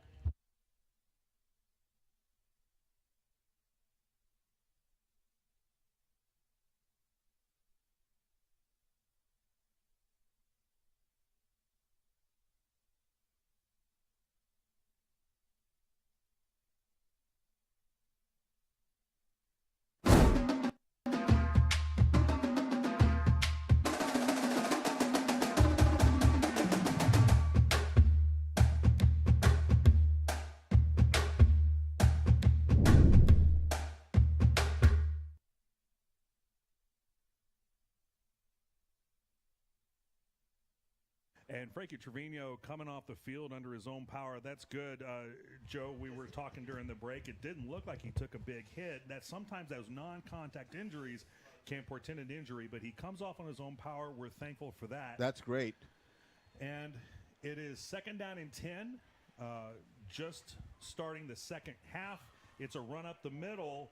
This is Leal, who's got the ball up to the 34-yard line. A good gain on 36-yard line. No, that was actually Freddie Reza, number 6. Okay, thanks for that. We'll get better at those folks as we learn. With high school football, like with college, these lineups turn over and they're just changing really quickly. Well, there's that too. So maybe your eyes are better than mine, but we'll keep up with them. It is a big 3rd down play, 3rd and 6 now for the Cardinals defense. This is where you want to start making your bones on these 3rd and medium plays. It's a pass. It's incomplete. It's going to be 4th down. There's a flag on the play. Yeah, we've got a substitution here. Carlos Castillo right now taking the snaps here at quarterback right now, number 15 for the Weslaco Panthers. But we do have a flag like you said there. Personal foul. Roughing the passer with targeting, number 9 on the defense. That's going to give him an automatic first down, 15 yards. By rule, number 9 has been disqualified. Yeah, so not just a personal foul. You heard the referee call for the targeting call. That is an automatic ejection for Jacob Ortiz. That's going to be a big blow for them. That's a big loss. That's a big loss. And Ortiz is hot. He doesn't agree with it. These kids have a lot of fire, a lot of passion, and sometimes it gets away from them. I didn't see the hit on the quarterback, but the referee thought it warranted an ejection. So right off the bat, not only do you bail them out on 3rd down, not only do you give them a first down in field position, now you've lost one of your key players in the middle of that defensive line. Yeah. So Jaden Martinez is going to come in and relieve him, and an inauspicious start so far in the second half of this Cardinal defense. Yeah, and the coach almost was a little bit there, and what right he should be, I think. Runner in motion for Weslaco right to left. The give is up the middle. He's through the line and into the secondary. Cardinals bring him down after a gain of about 7 on first down, and those are the first down plays that'll set you up really well on second. Yeah, that was David Garza, number 23, running right around the left-hand hash and getting the good yards, like you said. He got about 6-7 yards. And good thing we just noticed right now on the previous play, Frankie Trevino's back at quarterback, so that's a good sign. I think he just got like maybe a little stinger or something, but he's back playing at quarterback at number 0 there. Yeah, that's great news. You hate to see a kid go down with not a lot of contact. It's a little scary. The give is once again up the middle, and they're taking this run game to the Cardinal defense. That is right at the first down marker, and they're going to move those chains without a measurement. First down, Weslaco. First down, Weslaco. That was again David Garcia, number 23, running up. Now, right now, maybe Weslaco's saying, hey, they just, one of their best defensive linemen just got ejected, Jacob Ortiz for the Harlingen Cardinals.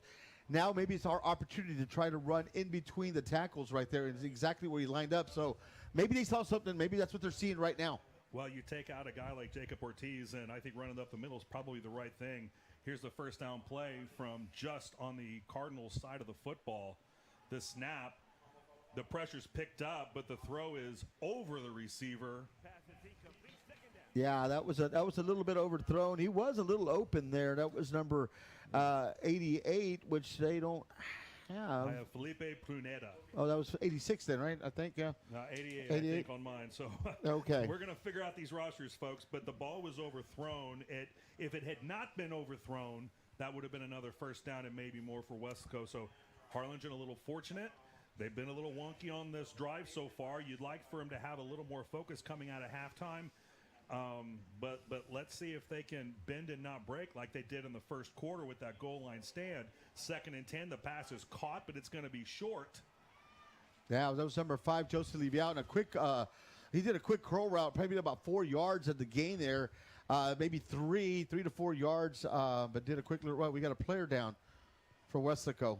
And that looks like a cramp. I think they're massaging him out. It's a muggy, humid day, so you're going to see that. It's only the beginning of the second half, but I suspect you're going to see a lot of cramping. These guys are not in midseason form yet. They're close, but it's hot and it's muggy. Oh, yeah. Bubba Medrano, the sophomore corner there on that play, when you're looking at young guys who portend success for a few years to come, you're looking at Hassan Woolery. You're also looking at he's a junior. The junior Bubba Medrano, number 28, all over that play. Yeah, he was on there. And it looks like, they're working on that calf, on that right calf. So, yes, you see this in the first week, maybe even up to the second week. That was number 5 getting up. Like you said, that was Joseph Leal, the one made the catch on there, walking off the field, a little, probably that calf cramp that mostly everybody gets. It's just very common here with our humidity down here. Joe, we're standing in the air-conditioned press box, and I'm already getting cramps. It's so muggy out here. So yeah, I am too. I've been, if you notice, I was tiptoeing. I was stretching with these guys out here. So yeah, I don't want to get a cramp here. It could happen. It could happen. Commentating cramps. Commentating cramps. 3rd and 6 now. Big play for the Cardinal defense on their own 44-yard line. The snap, he's looking to throw. He's looking. He tucks it. He runs. There's nowhere to go. He's barely back to the line of scrimmage. That was a great play because not only did the line hold strong and not give up an escape route, but the DBs locked down the receivers and gave him no place to throw. That was a great play by Omar Deas, number 32, with probably, let's just say about a half-yard gain. But nevertheless, it keeps seeing the 4th down. But it looks like Weslaco's keeping their offense on there. Yeah. Hey, a gutsy play for Weslaco. Coach Stroman says, you know what? I feel like I've got the momentum. It's 3rd and 6 at midfield. Let's see what we can do. The snap, the throw, it's caught right at the marker, and he does just get the extra yard and a half he needed to get that first down. He caught the ball right at the marker. He caught it. He immediately transferred his weight to the other side of the first down marker. There was nothing the DB can do. That's a good play for Weslaco. A tough play to swallow for Harlingen. Harlingen it's there. A first down now. That was a good little hitch route right there. Got that little, like you said, he caught it right at the marker and ended up falling forward. But here we go. 1st and 10 from the Cardinals, 37. There's movement all over the place. And flags from both sides of the field. I saw movement on the left, but as always, we wait and see. Yeah, I think it's going to be against. I saw a little movement on the offensive line, but no, but the referee's already going. He's already ready to go forward. If you notice that. Yeah. Apparently, they're going to say that Harlingen. That the movement for Harlingen drew the movement on the Weslaco line. So it's going to be a 5-yard count off, going the wrong direction. It's now 1st and 5 from the Cardinal 32. Clock stopped. No, the clock's rolling. 8:21 and counting in the third quarter. Motion man left to right. That's Luna. One back. The give is to him. He's up the middle. He's through to just at the first down marker. That was a great run there by, again, they've been using David Garcia here on the second half. He's going to be about a yard shy, but, still able to make those 3-4 yard gains, even though they got 5 from a penalty, but able to get a very short for second down and 1. And right now, like you said earlier, you're talking about momentum. Well, the momentum is still going on Weslaco's side right now. Harlingen's hanging tough. Weslaco's controlling the ball. No big chunk plays yet. 7:36 and counting to go. It's second and a short 1. The snap, no, it's a keeper, and he's got the hole and the first down.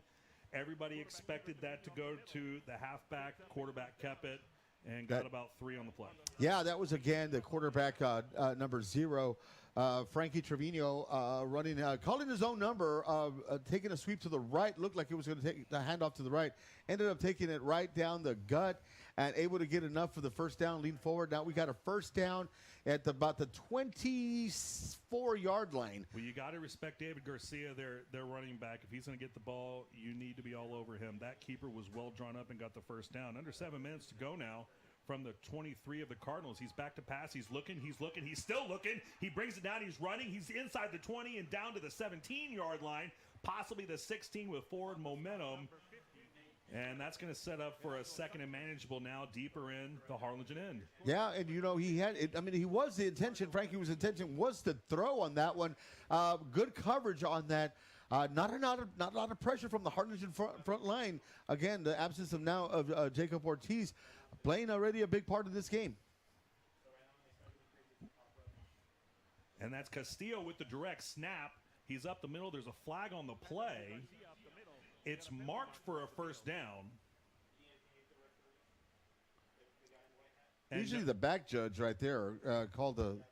It came from the back judge. It's going to be a face mask. It's going to be on Harlingen. That's going to be a first down and half the distance. So, you like the effort, but you got to control the effort. You can't get called for a targeting, and you can't have those face mask penalties. Those are tough. Face mask penalties. Those are tough because you're usually not going for a face mask. Usually you're going for something else that you can grab legally, and then something, the runner moves one direction, and suddenly you got a handful of face masks. Yeah, and then you get 15 on that. There's no exceptions on that one. So first and goal now on the Cardinals 6. And it's a give to the back, and there's nothing there for Weslaco. Yeah, that was Freddie Reza, number 6, I believe. And this time Harlingen was able to swarm that. And this is what they need to do right now. Remember when they got here the last time, they were able to bend, but they didn't break, and they was able to get, this is the difference in the ball game, the 4 points that Weslaco's trailing right now. And I believe, referee's calling to go. Yeah. So this is the difference here. Harlingen has to stop these guys at least to a field goal and keep it a 1-point game. The sophomore David Renteria also in on that stop. The snap is high, and it's a fade not that far out the back of the end zone, but well over the outstretched hands of the receiver.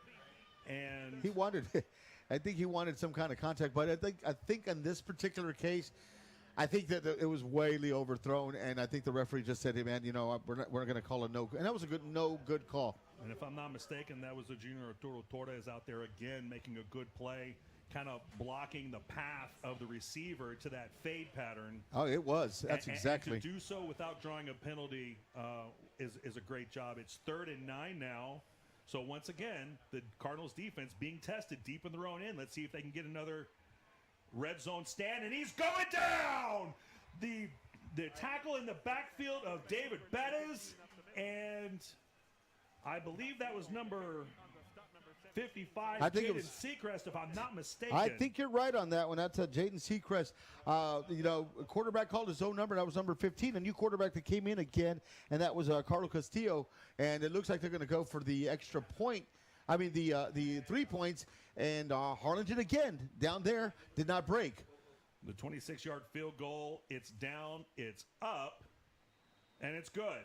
So, with 4:37 to go in the third quarter, once again, the Cardinals bend but don't break. But here we go, folks. We said it was going to be a close one. Cardinals 21, Panthers 20. We'll come back.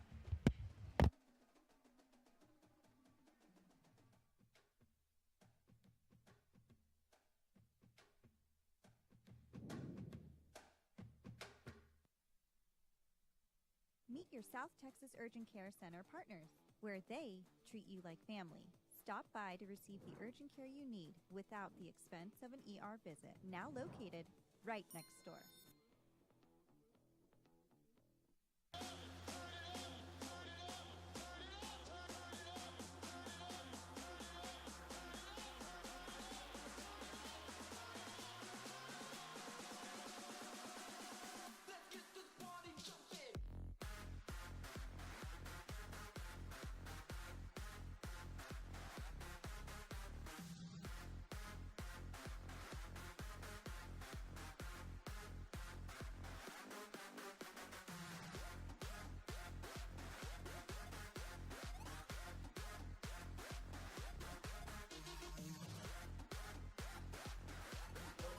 Back at Bogus Stadium with 4:37 to go in the third quarter. Harlingen is 8-4 against Weslaco. They lost by 3 at Weslaco last year. They have never lost 2 straight years to Weslaco. They lost last year after winning 3 in a row.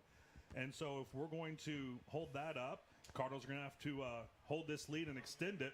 The kickoff is away, and it's around the left side, and he's away. He's the midfield. He's going to be dragged out of bounds right at the 50-yard line. They're still going. He hadn't whistled it dead. I thought he was out at the 50. Now he's down to the 40-yard line of Weslaco. What a start to this drive. That is the kind of thing that will shift the momentum right back to Harlingen. And I think this is exactly what they needed. That was a great run by number 12, Gael Flores.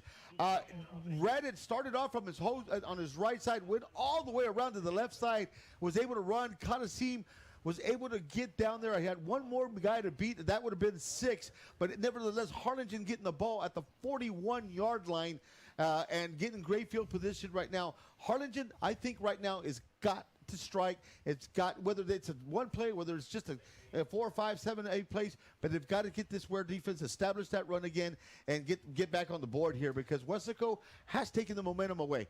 You know, it's one thing to run through a wall for Coach Gomez and that staff, and these boys absolutely do, but at some point you've got to execute, and that was a well-executed special teams play. And oftentimes that's the very kind of return where you see a holding penalty that brings it back. No flags on the play, which is a good thing to see. Is there a player down? Yeah, that actually was number 12. That was Gael Flores.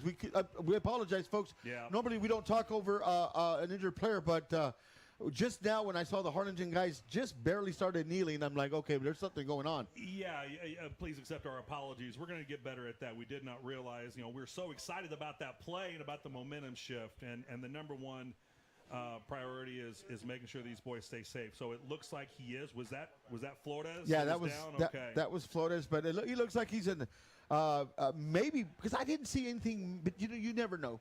But here we go. Bunch receiver formation left, tight end on the line, and it's Serna who passes out to Sanchez, who gets around one man and is dragged down for a modest gain. It's going to be second down and looks like 7. And, the field position is giving Harlingen an opportunity here. They give an opportunity. That was a good little a receiver screen for Adam Sanchez from Serna, number 4. Got, about 2, 3 yards on it. But, the point is that they're moving forward, not going backwards, no penalties. 3:52. Let's see what they do now. Hassan Woolery, one of the stars of the first half, the freshman quarterback for Harlingen, has given way back to the senior Serna. Huerta's around the right-hand side. He does get the angle. He's got a first down and more. He's inside the 20 and inside the 15. Now the Harlingen Cardinals are rolling, Joe. This is exactly what they needed to do. He bounced in, went around the outside, able to get those positive yards, moving the chains. You know, I didn't think everybody was going to catch him because when he's out there one-on-one, he usually wins the battles, but this time they were able to get him down, but still a great gain all the way down to about the 15-yard line. Looks like that's where he stepped out. And Huerta running the ball probably over 100 yards right now if I get my stats correctly here.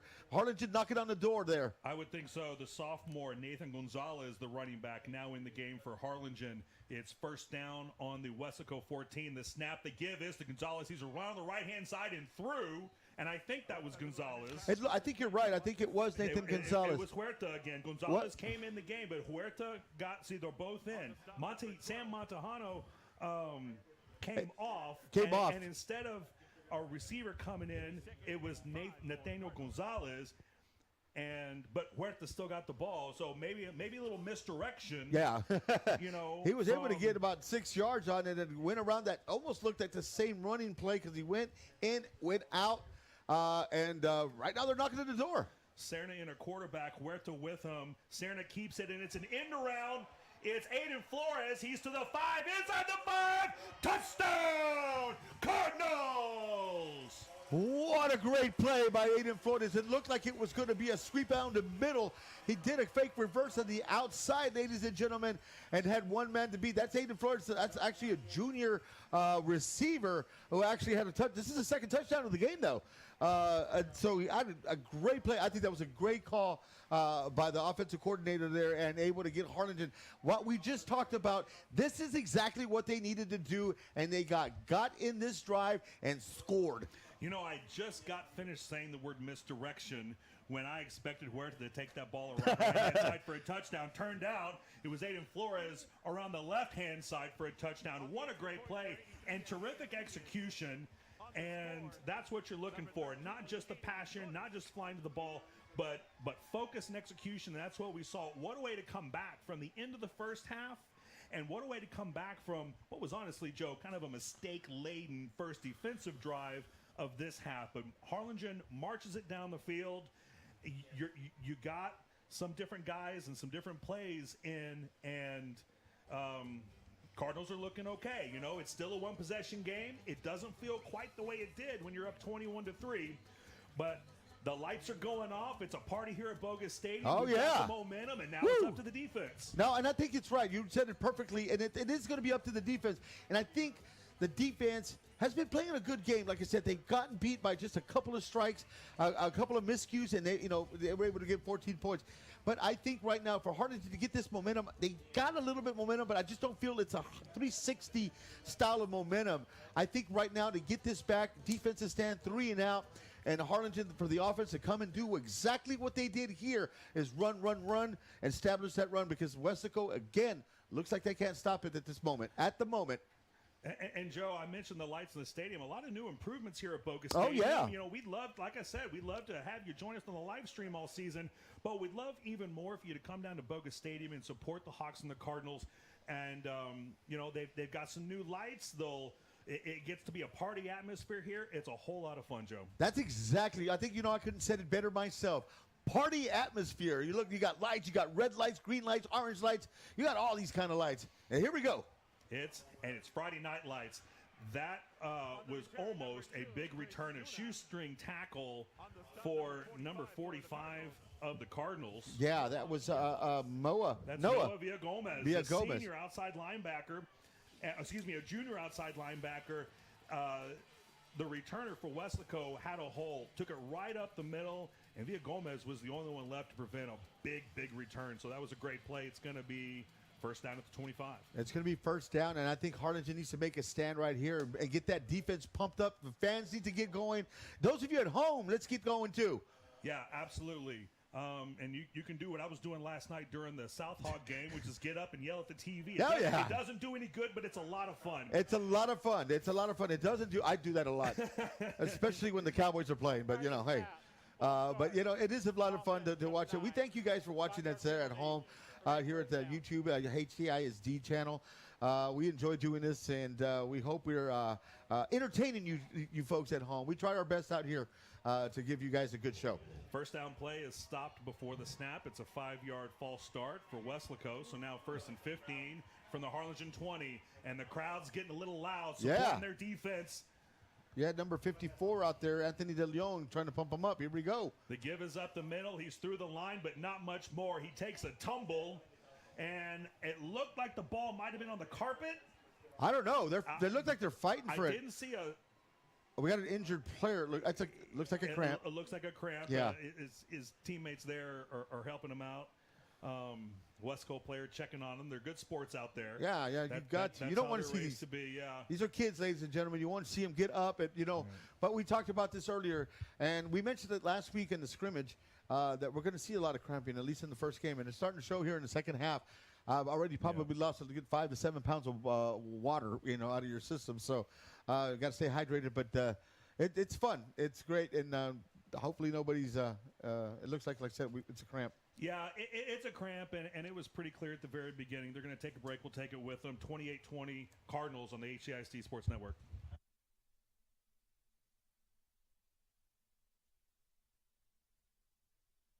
Big round of applause for number 3, Ulises Garza.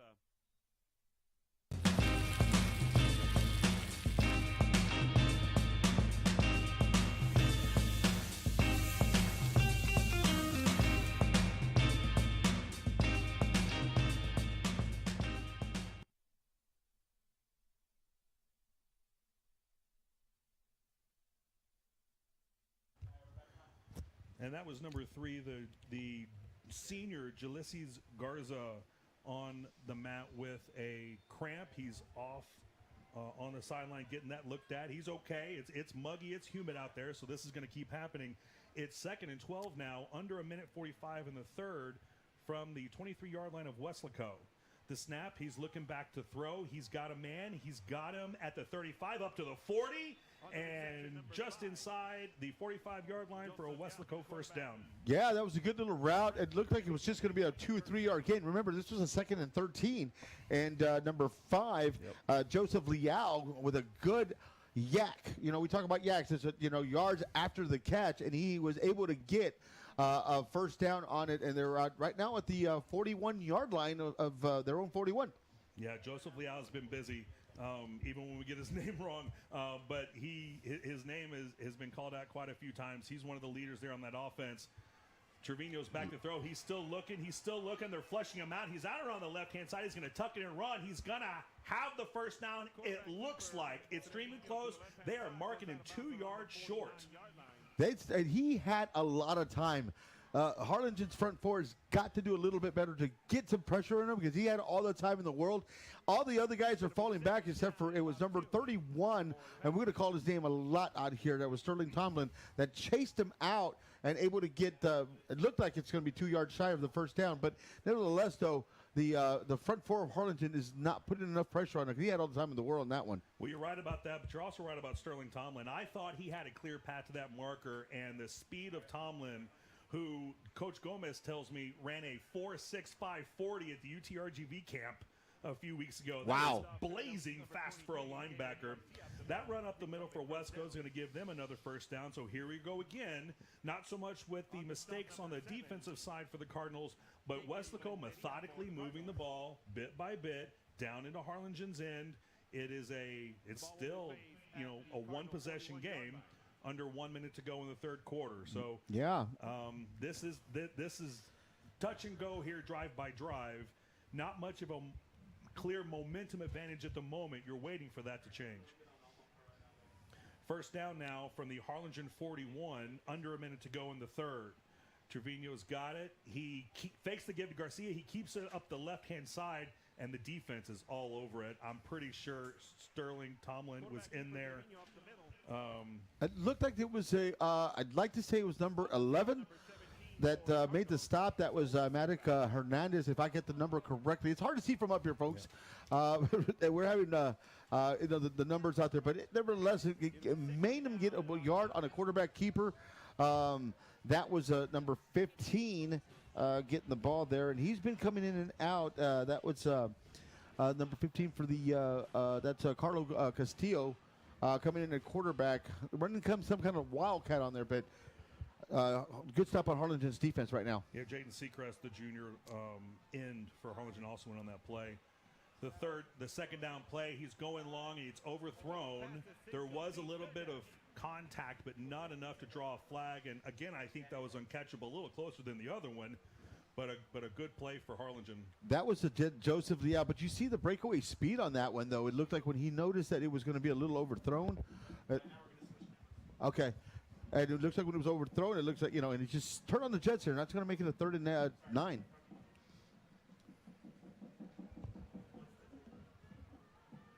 Clock stopped at 4.5 to go in the third quarter. This should be the last play of the third quarter. It's a 3rd and 9 from the Harlingen 40. This is where you want to make your stand. 3 receivers right, single back. The snap, Trevino's back. There's pressure. He's going to tuck it and run. He's going to have the first down and more. He's inside the 25 down to the 23-yard line. The clock hits 0, and here comes Weslaco. 28-10 Cardinals at the end of the third quarter.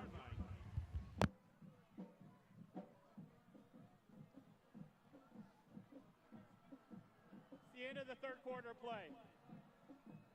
Ladies and gentlemen, please turn your attention to the scoreboard for tonight's sideline highlights with Cassie Banda and Sean Gonzalez. It's Cassie. And Sean. And tonight we're here with the HHS boys basketball team.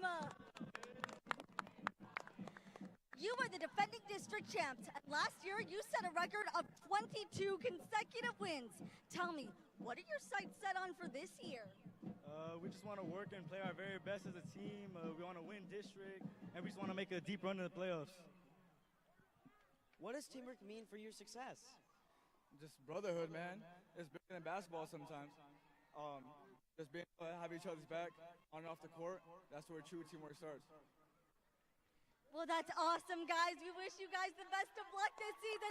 Let's give it up for the HHS boys basketball team. Back to you, Jay.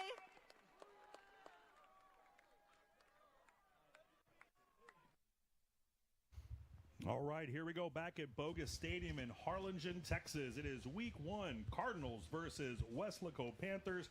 The number 5 ranked Harlingen Cardinals in the RGV are in a dogfight. It was all Harlingen early. It's been back and forth since. It's 1st and down from the 41. They go deep toward the end zone. They've got a man. It's caught. An unbelievable catch. He went up. Tell me the number, Joe, but he went up. That was Chris Luna. And came down, and Chris Luna, my goodness. It looked like it was going to be incomplete, though, because he did bobble it, but the ball landed right on him as he was falling down. So right now we got a 1st and goal at about the 4-yard line. Weslaco's knocking on the door again. Yeah, they are. 1st and goal now. Trevino's got it. They give us to Garcia. He's up to the 2. He's up to the 1. They're bunched up. We'll wait for the call. It is touchdown. A touchdown for Weslaco. And that's what it looked like, the touchdown last time. I thought was a touchdown when it turned into a goal line stand. That one they push him in, and it's a 2-point game pending the extra point. And, folks, strap in, because the 4th quarter is going to be a doozy. I think so, too. And I think Harlingen also it looks like they're going to. They have Frankie on there, Frankie Trevino, the quarterback. So I think they're going to they're going to try to go for the tie right now. So they're going to go, folks, ladies and gentlemen. It looks like they're going for the extra 2-point conversion, but they're going to talk about this. The timeout is coming up. Weslaco, it's the first timeout of the second half. Welcome to Burke Children's Dentistry. Step into our colorful clinic designed to make visits fun and stress-free. Our pediatric dental specialist At South Texas Urgent Care Center, We treat you with compassion, with care, with a smile. For COVID, for strep. For flu, your injuries. We treat you like family.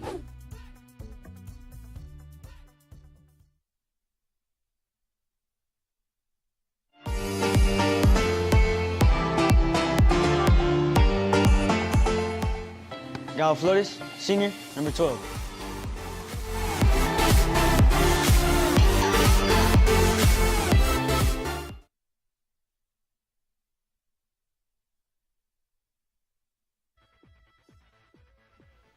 All right, here we go. It is a 2-point conversion attempt. Frankie Trevino in at quarterback for Weslaco. They've just gotten within 2. He's got the ball rolling right now. He's looking. He's throwing. He's got a man, and it's good. That was number 5. That was Joseph Leal, who's been terrorizing Harlingen secondary. We've called his name a lot. Right now, ladies and gentlemen, we got a 28-28 ball game. They just went for the extra 2-point conversion, and this is a good game right here. I tell you, I did not expect that when it was 21-3, ladies and gentlemen. Didn't that feel good at 21-3? Yes, I didn't think. I said, you know what, it's going to be we're going to be here for a doozy. But Weslaco, give them credit. They've fought back. They've gotten the ball. Able to tie this game. Now, what do you think Harlingen's got to do here? I think Harlingen needs to reestablish the run, Joe. Yes, I believe you. I think they need to show some strength. I'd love to see some more Hassan Woolery. I think Jonas Cerna's doing a great job, but if we can mix it up. So far, Jonah's gotten some drives. Hassan's gotten some drives. I like what they did in the last drive, culminating in that touchdown where they had Nathaniel Gonzalez and Noah Huerta both in the game together. That creates a little misdirection, a little question in the mind of the defense, and all you need is that short hesitation from a linebacker or a DB to create some space. So, we have the athletes to do it. Yeah. We have the scheme to do it. This is the first early season test of the mettle of this Harlingen Cardinals team. And, honestly, if you expected anything else from a Cardinals-Panthers game, well, maybe you haven't been watching very long because, these guys – and look, folks, it's going to be a season of this. Next week, Bird Bowl right here at Boga Stadium. You can listen to us, or you could do one better and come out and join us. After that, it's Edinburgh Vela. It's going to get it doesn't get any easier. And what I think you hit it right ahead right now is they got to get that running game going. Wear down this defense, come back, and I think this is kind of a must-score drive, and I don't think a 3-point drive. I think they got to come back and get 6 and get the extra point because Weslaco right now, we talked about it, has the momentum right now again with this tie ball game. Well, and they seem to have a little bit of the scheming advantage when they're on offense too. I think Harlingen is a little skittish after giving up some big passing plays, and that's opening up the run for Frankie Trevino. The first play is a run. I believe that was Huerta. It was Huerta. That was for a minimal gain. Yeah, that was to the left-hand side. Got about a yard on that one. I think they're trying to establish it. I think what they're trying to do on this one is hoping that he can get past the front four, the front interior, and get into the secondary. If he does, he's dangerous because he's got speed. But it looks like we got a timeout here. Yeah, we'll take it with them. 28-28, tie game with 11:22 to go in the game.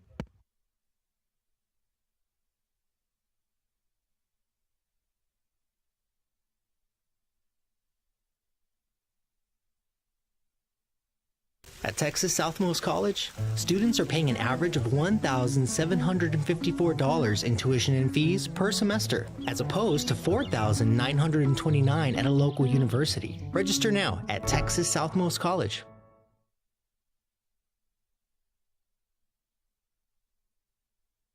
At Texas Southmost College, 98% of our health profession students are hired immediately upon graduation. High quality, higher education for everyone. Register now at Texas Southmost College.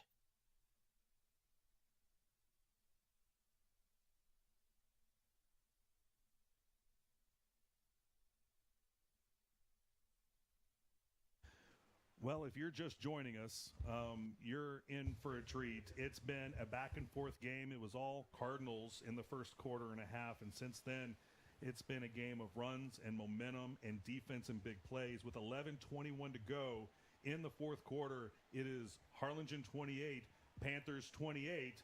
Joe, what do you need to see from the Cardinals as they line up for a 2nd and 9? Well, I think we need to see more mix-up. I think, like you said it earlier, try to mix it up, getting Hassan in there, getting Huerta in there, and just try to mix it up a little bit and establish something. Serna fakes to Huerta. He's got a pass, and he's got a man! And he's down inside the 45-yard line. That was Aiden Flores. Aiden Flores, and that is a Cardinals first down. That's a big play. That's a potential momentum starter. Well, what that does also on that great catch by Aiden Flores, but what it also does it's showing Weslaco that Harlingen can pass and do other things than the receiver screens. That can open up the lanes to run. That was a great route coming from all the way from the left-hand side, coming all the way right. Aiden Flores, number 13, who's had a really good game right now, and he's had a great game here. 1st and 10 from the Weslaco 45, 11 to go in the game, and that pass is dropped. It was a low pass from Serna. I think, I think Aiden was looking ahead. Aiden Flores again, and well, it was both things, right? Yeah. The throw could have been higher, but Aiden Flores heard those footsteps. Yeah. And I started to tell you last week in Little League, you're taught caught the ball first, catch the ball first, then throw it. You got to catch the ball and then run. You can't run before you catch the ball. Yeah. So, 2nd and 10 from the 45. I don't think that play was going anywhere anyway. It's probably just as well it was dropped. Now it's Huerta up the middle, and he's going to get 1, maybe 2, and that's going to bring up 3rd and a little longer than you like. Yeah, it's a little longer than what you like. Huerta running on the right up the middle, right towards middle right. But Harlingen's really got to come up here. I think they've got to get a first down. And I think Harlingen – no, I think they're just having the coordinator inside. But I think they got to make this. I honestly believe if you get 5 or 6 yards on this play, if you don't make the first down, I think you got to go. I really do think that. I think it's a decision to make. It would be a gamble with a tie game, but you have them a little deep, at least somewhat. Yeah. All right, the 3rd down play, and it's a give to Huerta, and he's cut down at the 42-yard line. That is number 2, Chris. What they were waiting on. Chris Luna. Yeah, that's right. Okay. Yeah, that was Chris Luna there. But they were waiting. They had number 61 of the offensive lineman, Jaden Lara, on the backfield, and it looked like he was going to. They were trying to plow in, but they forgot the number 2 there, and was able to sweep it up because it looked like it actually. It looked like it could have developed into something because they had the big guy out there and trying to plow his way through, and but it looks like Harlingen's going to go for it. Well, right now it looks like Harlingen's going to call a timeout. The play clock's down to 2. And they're going to talk about this. They will call a timeout to talk about this. We'll take it with them. It's a tie game, under 10 to go in the game. Timeout in the second half.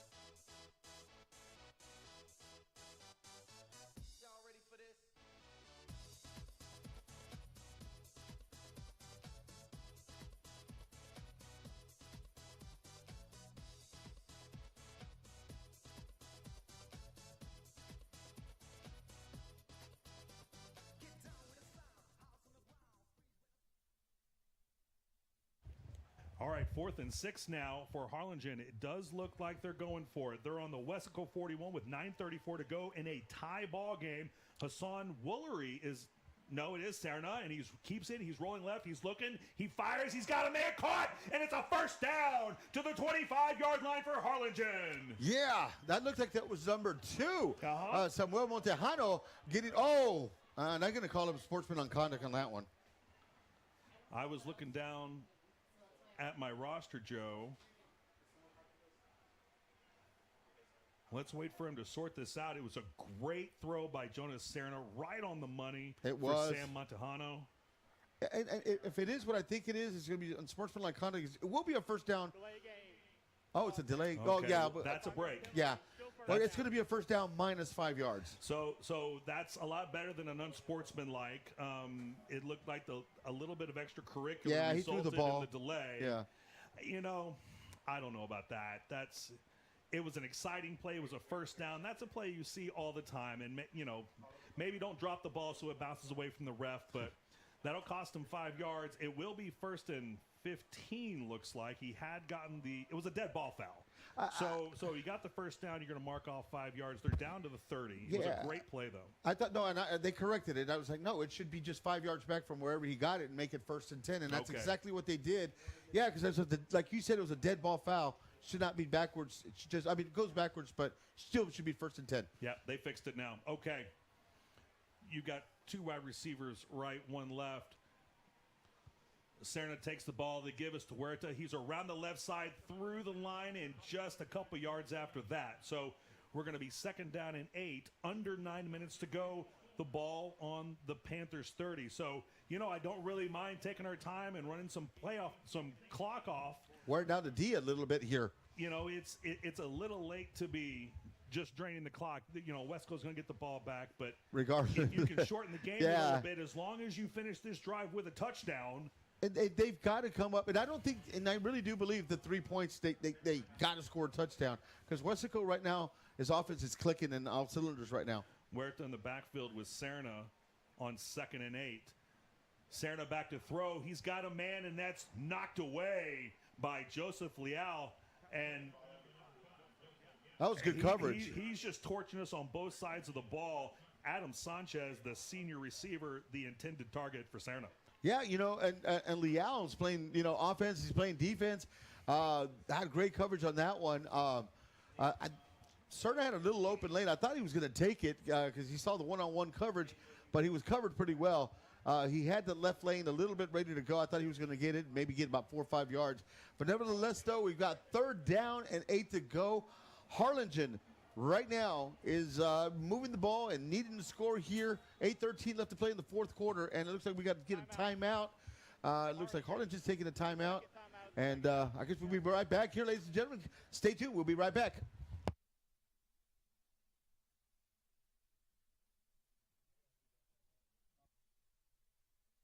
Some 4th quarter scores. San Benito 16, PSJ North 36.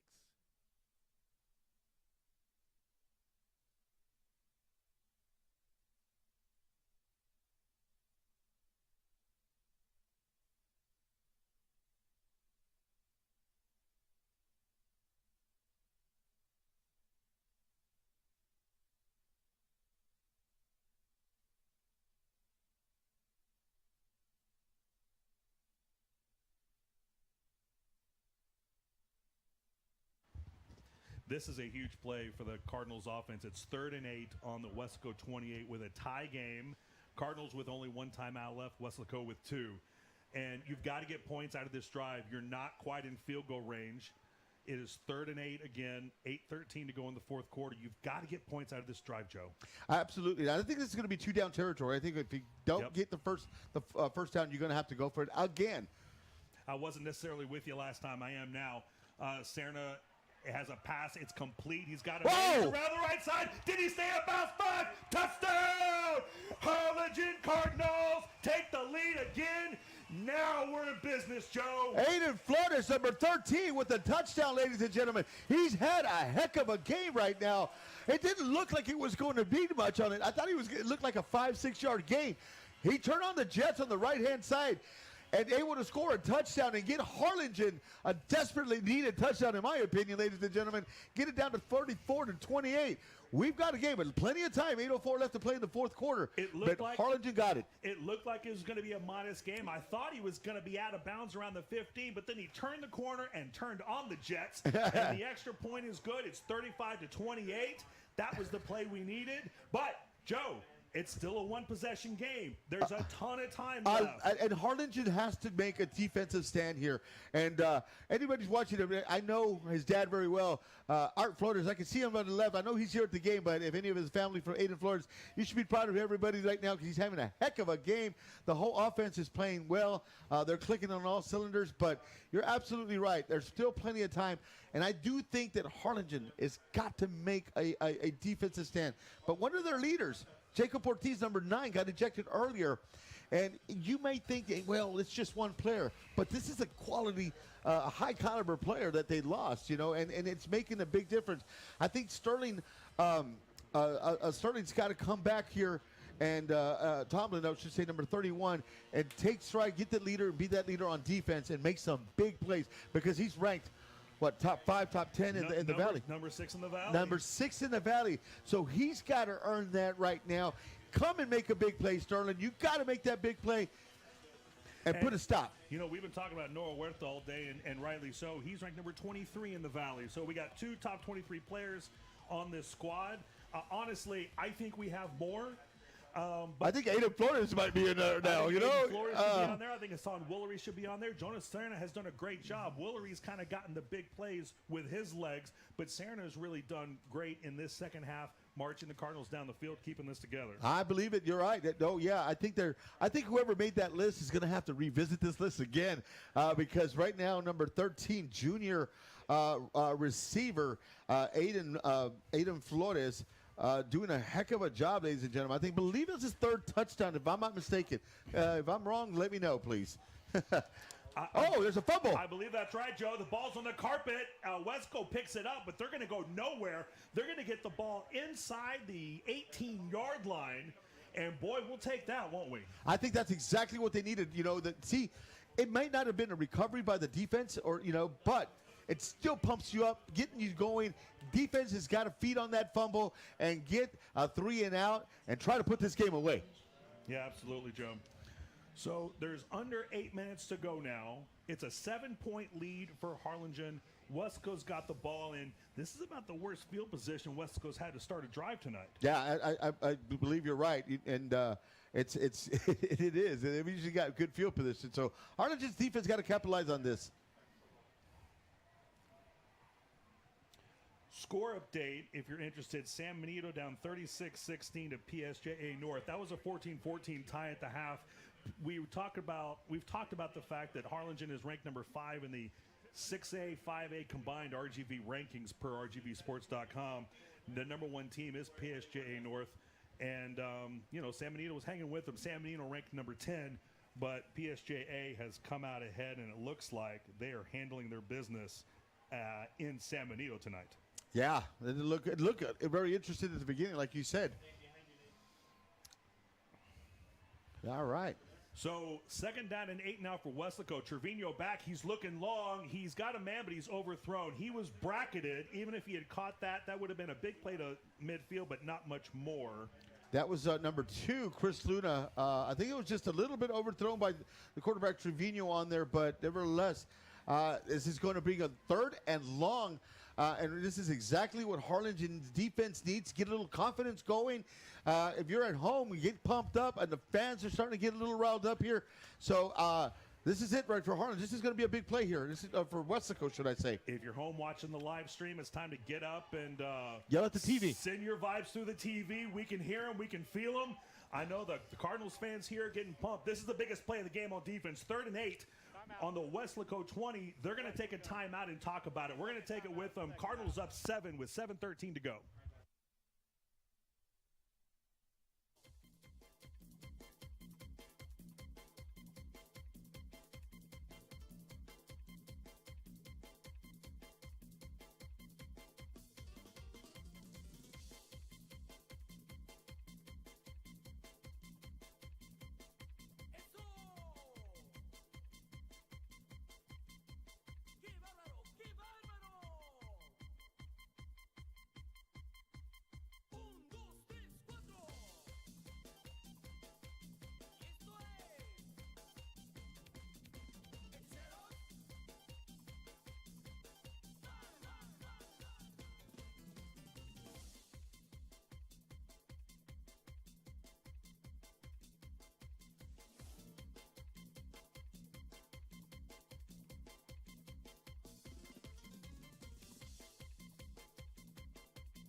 All right, here we go, folks. This is, to this point, the play of the game. 3rd and 8 for Weslaco on their own 20-yard line. 7:13 to go, down 7. And it's a screen pass that is almost picked off. And there's a flag on the play. It looked like it might be holding against Weslaco. If so... I think it could be that. It looked like a hold, but also number 68 looked like he was ineligible. The Cardinals players are acting as if it is against Weslaco. So Harlingen's going to decline that. We'll wait for the call. Or do we push him back? What do you think? It is a hold on Weslaco. It is declined, so that's going to bring up 4th and 8. I think that's the right call. I mean, you're already here on your own end. You're going to get maybe half the distance to the goal. but then you give them a third down and very long. And we've seen this Weslaco Panther team have the capability to throw it deep and get a man. We've benefited from several overthrows from Frankie Trevino, but we've been burned by a couple absolute dimes that he's thrown. Absolutely. A couple of them for touchdowns. And we talked about it. You talked about it earlier. You made a really good point about field position, and it looks like, again, a bad punt here. That's a terrible punt. It's not going to get past the 30. It is just to the 32-yard line of Weslaco. That was a bad punt. And statistically, that was not even 8 yards. No, 10 yards. So, yeah, maybe 12-yard punt. That was a 12-yard punt, ladies and gentlemen. Harlingen Cardinals are going to get the ball in excellent field position. We talked about this right now on break. We were talking about how Harlingen needed to make this stand and come back and put some points on the board. And let's just end this thing as it is already. Because Weslaco's been fighting and clawing and actually been doing a really good job of holding on to this game. 35-28 here at Boca Stadium. The senior Jonas Serna back out at quarterback. He's had an excellent game. He's controlled this offense. You know, maybe not as much of the big playmaking ability of a Hassan Woolery, but when I say game manager, I mean that in a complimentary way. He's really handled this game well. The give is to Huerta up the middle. It's good for a couple yards. The clock starts to run, and now when you're up 7 with the ball in the Weslaco end, with the clock running under 7, with the Panthers down to 1 timeout, now it's about ball control. You want to run the clock. You want to run the football, and let's see if Harlingen can win this game here on this drive. I think they will. I think it can. I think we're going to see 3 run plays, in my opinion. That was a good 2-3 yard gains like you just called right now. But smart, you know, if you want to game control, just run. And you should be able to get that first down and put this game down. All right, Serna's got the call. Huerta's lined up behind him. 2 receivers left, 2 receivers right. 2nd and 7. The give is to Huerta. He's up the middle. Now he bounces to the left, and he's through for a first down. He's inside the 10, the 5. Touchdown! Harlingen Cardinals! That is the nail in the coffin. Absolutely. 6:02 left to play in this game. Ran in, then made a left cut outside. Able to use that speed that he's been doing all day. That speed has killed. Gives Harlingen a 41-28 ball game. Great job on that O-line to create those lanes because it was an in-outside run. And Harlingen up right now by 13 pending the extra point with 6:02 left to play in the 4th quarter. Harlingen's got the momentum. Now, Joe, I'm not superstitious, but I'm a little stitious. And I want to take back something I just said. I got a little excited. I called it the nail in the coffin. Folks, there's 6:02 to go, and with the extra point, we'll only be up 14. So 6:02 is a long time, but the extra point is either blocked or just shanked, but it is barely through. So that was fortunate. Those extra points can come back to haunt you. They do. Let's take it down a level. Okay, we just got a little excited. We got a little excited. We needed that play. We needed that score. So I take it back. There's 6 minutes to play. The defense has to get another stop. And but I think it's safe to say the Cardinals are now in control of this game. It's 42-28, 6:02 to go. The coffin's not closed. There's 1 timeout per side. So we're going to take a quick timeout. It's party time at Boca Stadium. Woo, here we go. We'll be right back. There you go.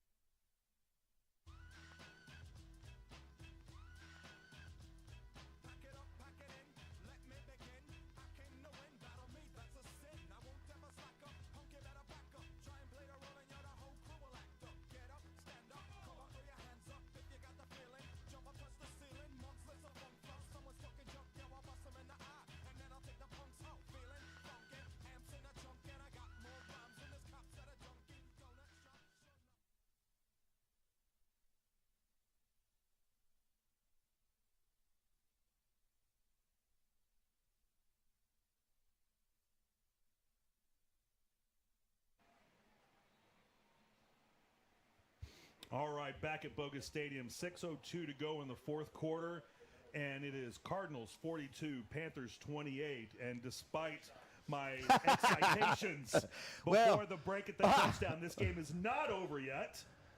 But it's looking a little bit more like the 1st quarter than it did the 2nd and 3rd. Yeah. The kickoff is away, and it's a good return past the 40 or just past the 40 Yeah. of Weslaco. So now they're going to start with decent field position, just under 6 to go and 1 timeout, down 14. They're down 14 right now, and I have to say that Harlingen is in the driver's seat right now. Defense has got to come out strong right now, and they've got to make that 3-and-out stop. And then we can safely say baby out there, right? There you go. But the thing is right now, Harlingen is they've taken over the momentum. The crowd's right now getting into it. Like you said, there's a party atmosphere here at Bogus Stadium, ladies and gentlemen. But, hey, Weslaco has struck very quickly, 2 quick touchdowns. So, yes, they are capable of striking real quickly. But here we go. It started out with there's 5:54 left to play in the fourth quarter. Take it away. I'm just glad Coach Gomez didn't hear me say that. He'd be up here telling me what for, I bet. But it's going to be first down, Weslaco at their own 40-yard line, under 6 to go with 1 timeout. Well, one thing it was, we called it at halftime, and it's been a great game. Yeah, this is a classic Weslaco-Harlingen game. The first down play now, Trevino in the shotgun, Garcia to his left, 3 receivers set left. He takes, he looks, he's looking, he's still looking, he's going, medium, intercepted! That's Arturo Torres. Arturo Torres is back inside the 40-yard line for Weslaco, and I'm not going to say what that is. But you're thinking it. I know I'm thinking You're thinking it. There's 5:43 to go in the game. It's Harlingen's ball, up 2 touchdowns. We are in control. We're in control right now at the 39-yard line, ladies and gentlemen. And if you're at home, I'm sure your couches are full of popcorn, and they're probably thrown all over because I know I would.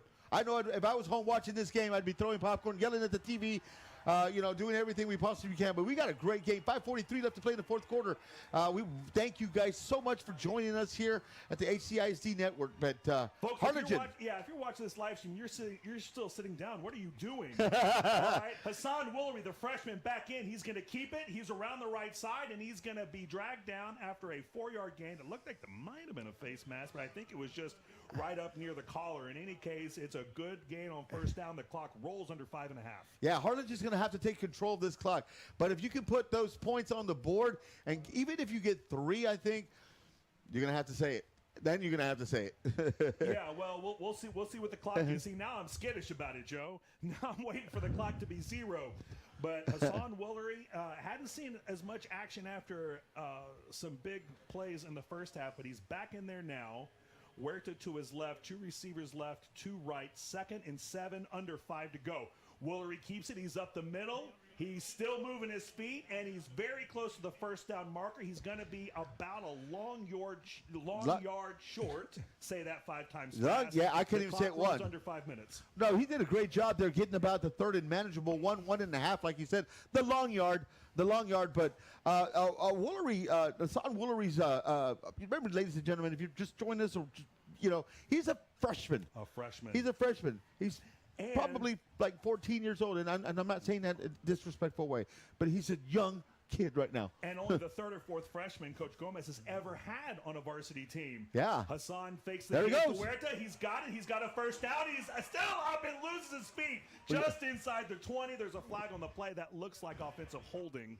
That usually comes from the offensive holding. That's from the back judge. But nevertheless, it was a great run, and it was away from the play. There you go.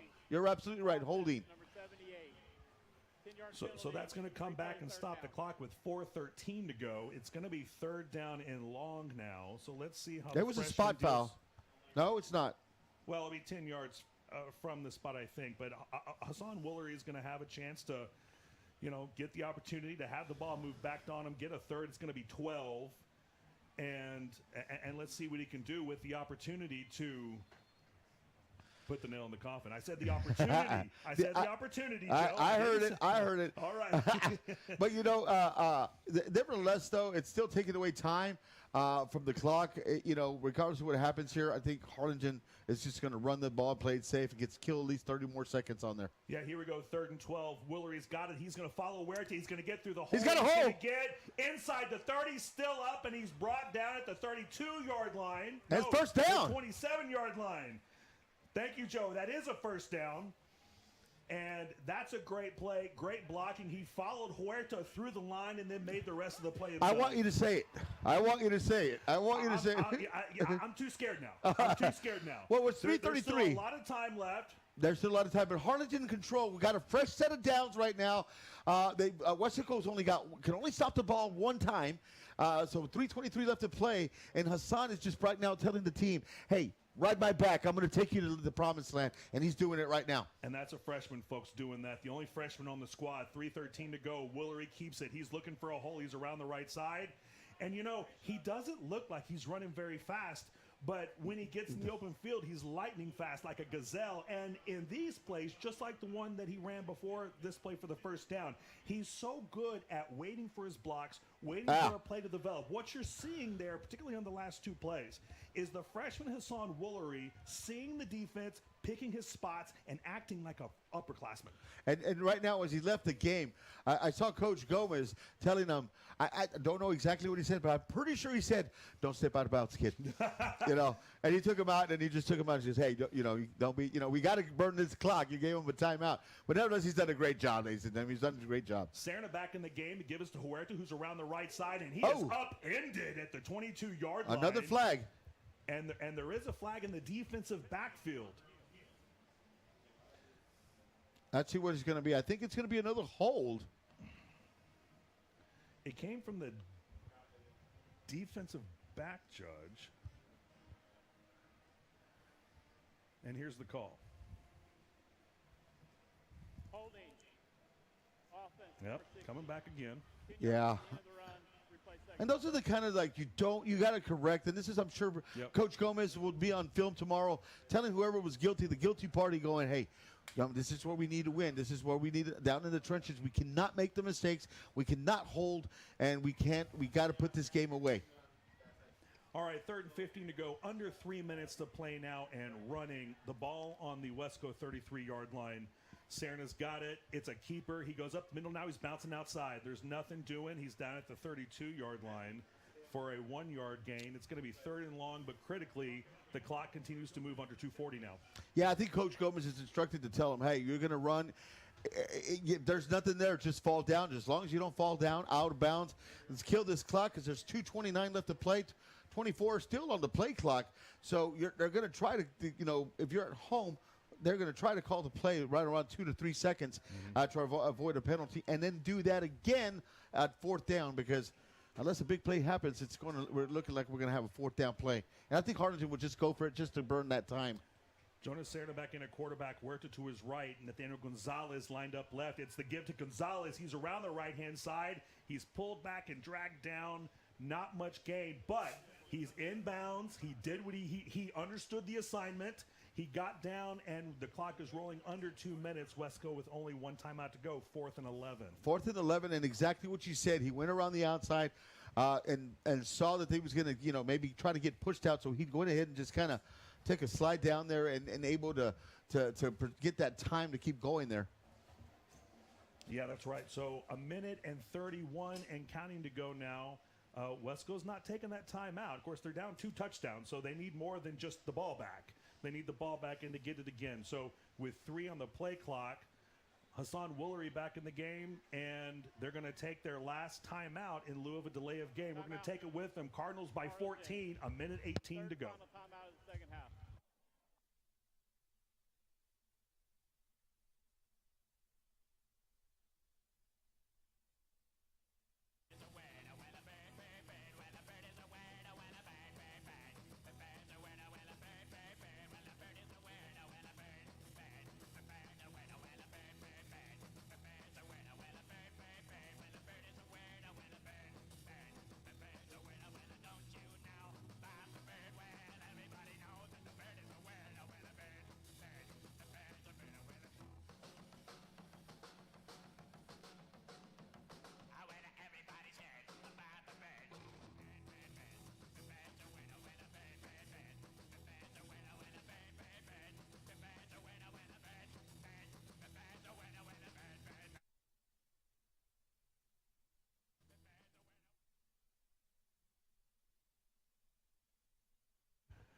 All right, here we go. Minute 18 to go in the ball game. Cardinals by 14.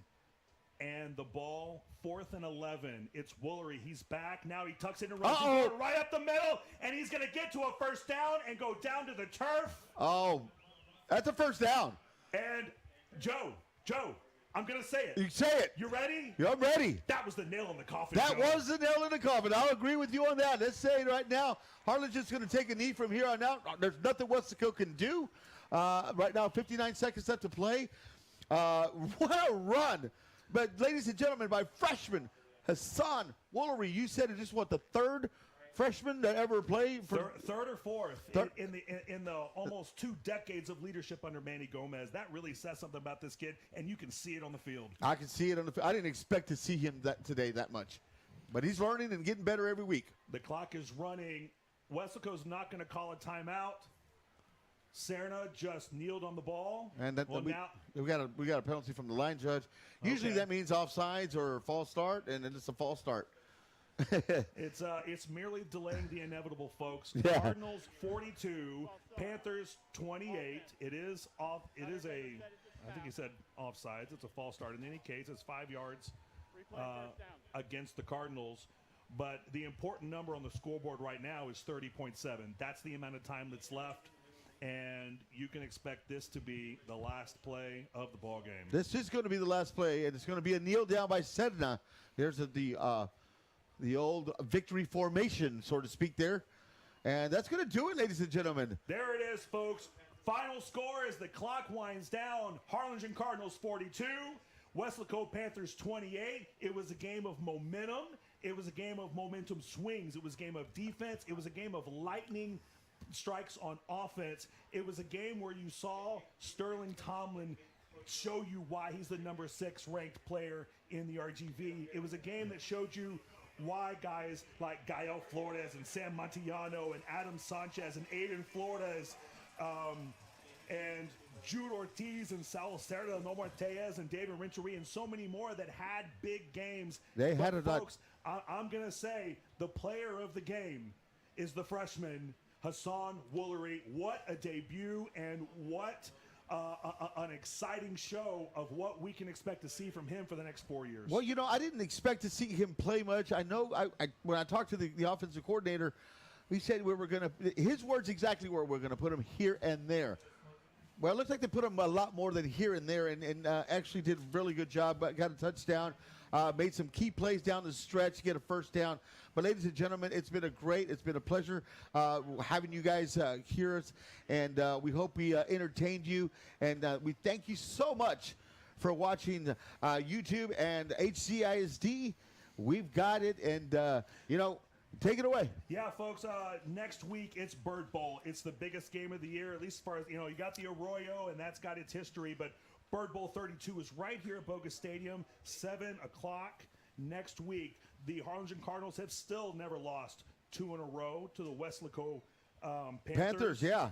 And, folks, what a blessing it is to be able to help the HCISD media team and be here with Joe Martinez to showcase our student athletes. What a blessing to have 2 teams like the Cardinals and the Hawks. It's the kind of thing that brings the community together. Please try to come down to Bogus Stadium this year. Feel the community. Feel the camaraderie. Folks, thank you for joining us. Take care of yourselves. Cardinals 42, Panthers 28. We see you next week at Bird Bowl 32. Good night, everybody. HCISD Sports Network. Good night.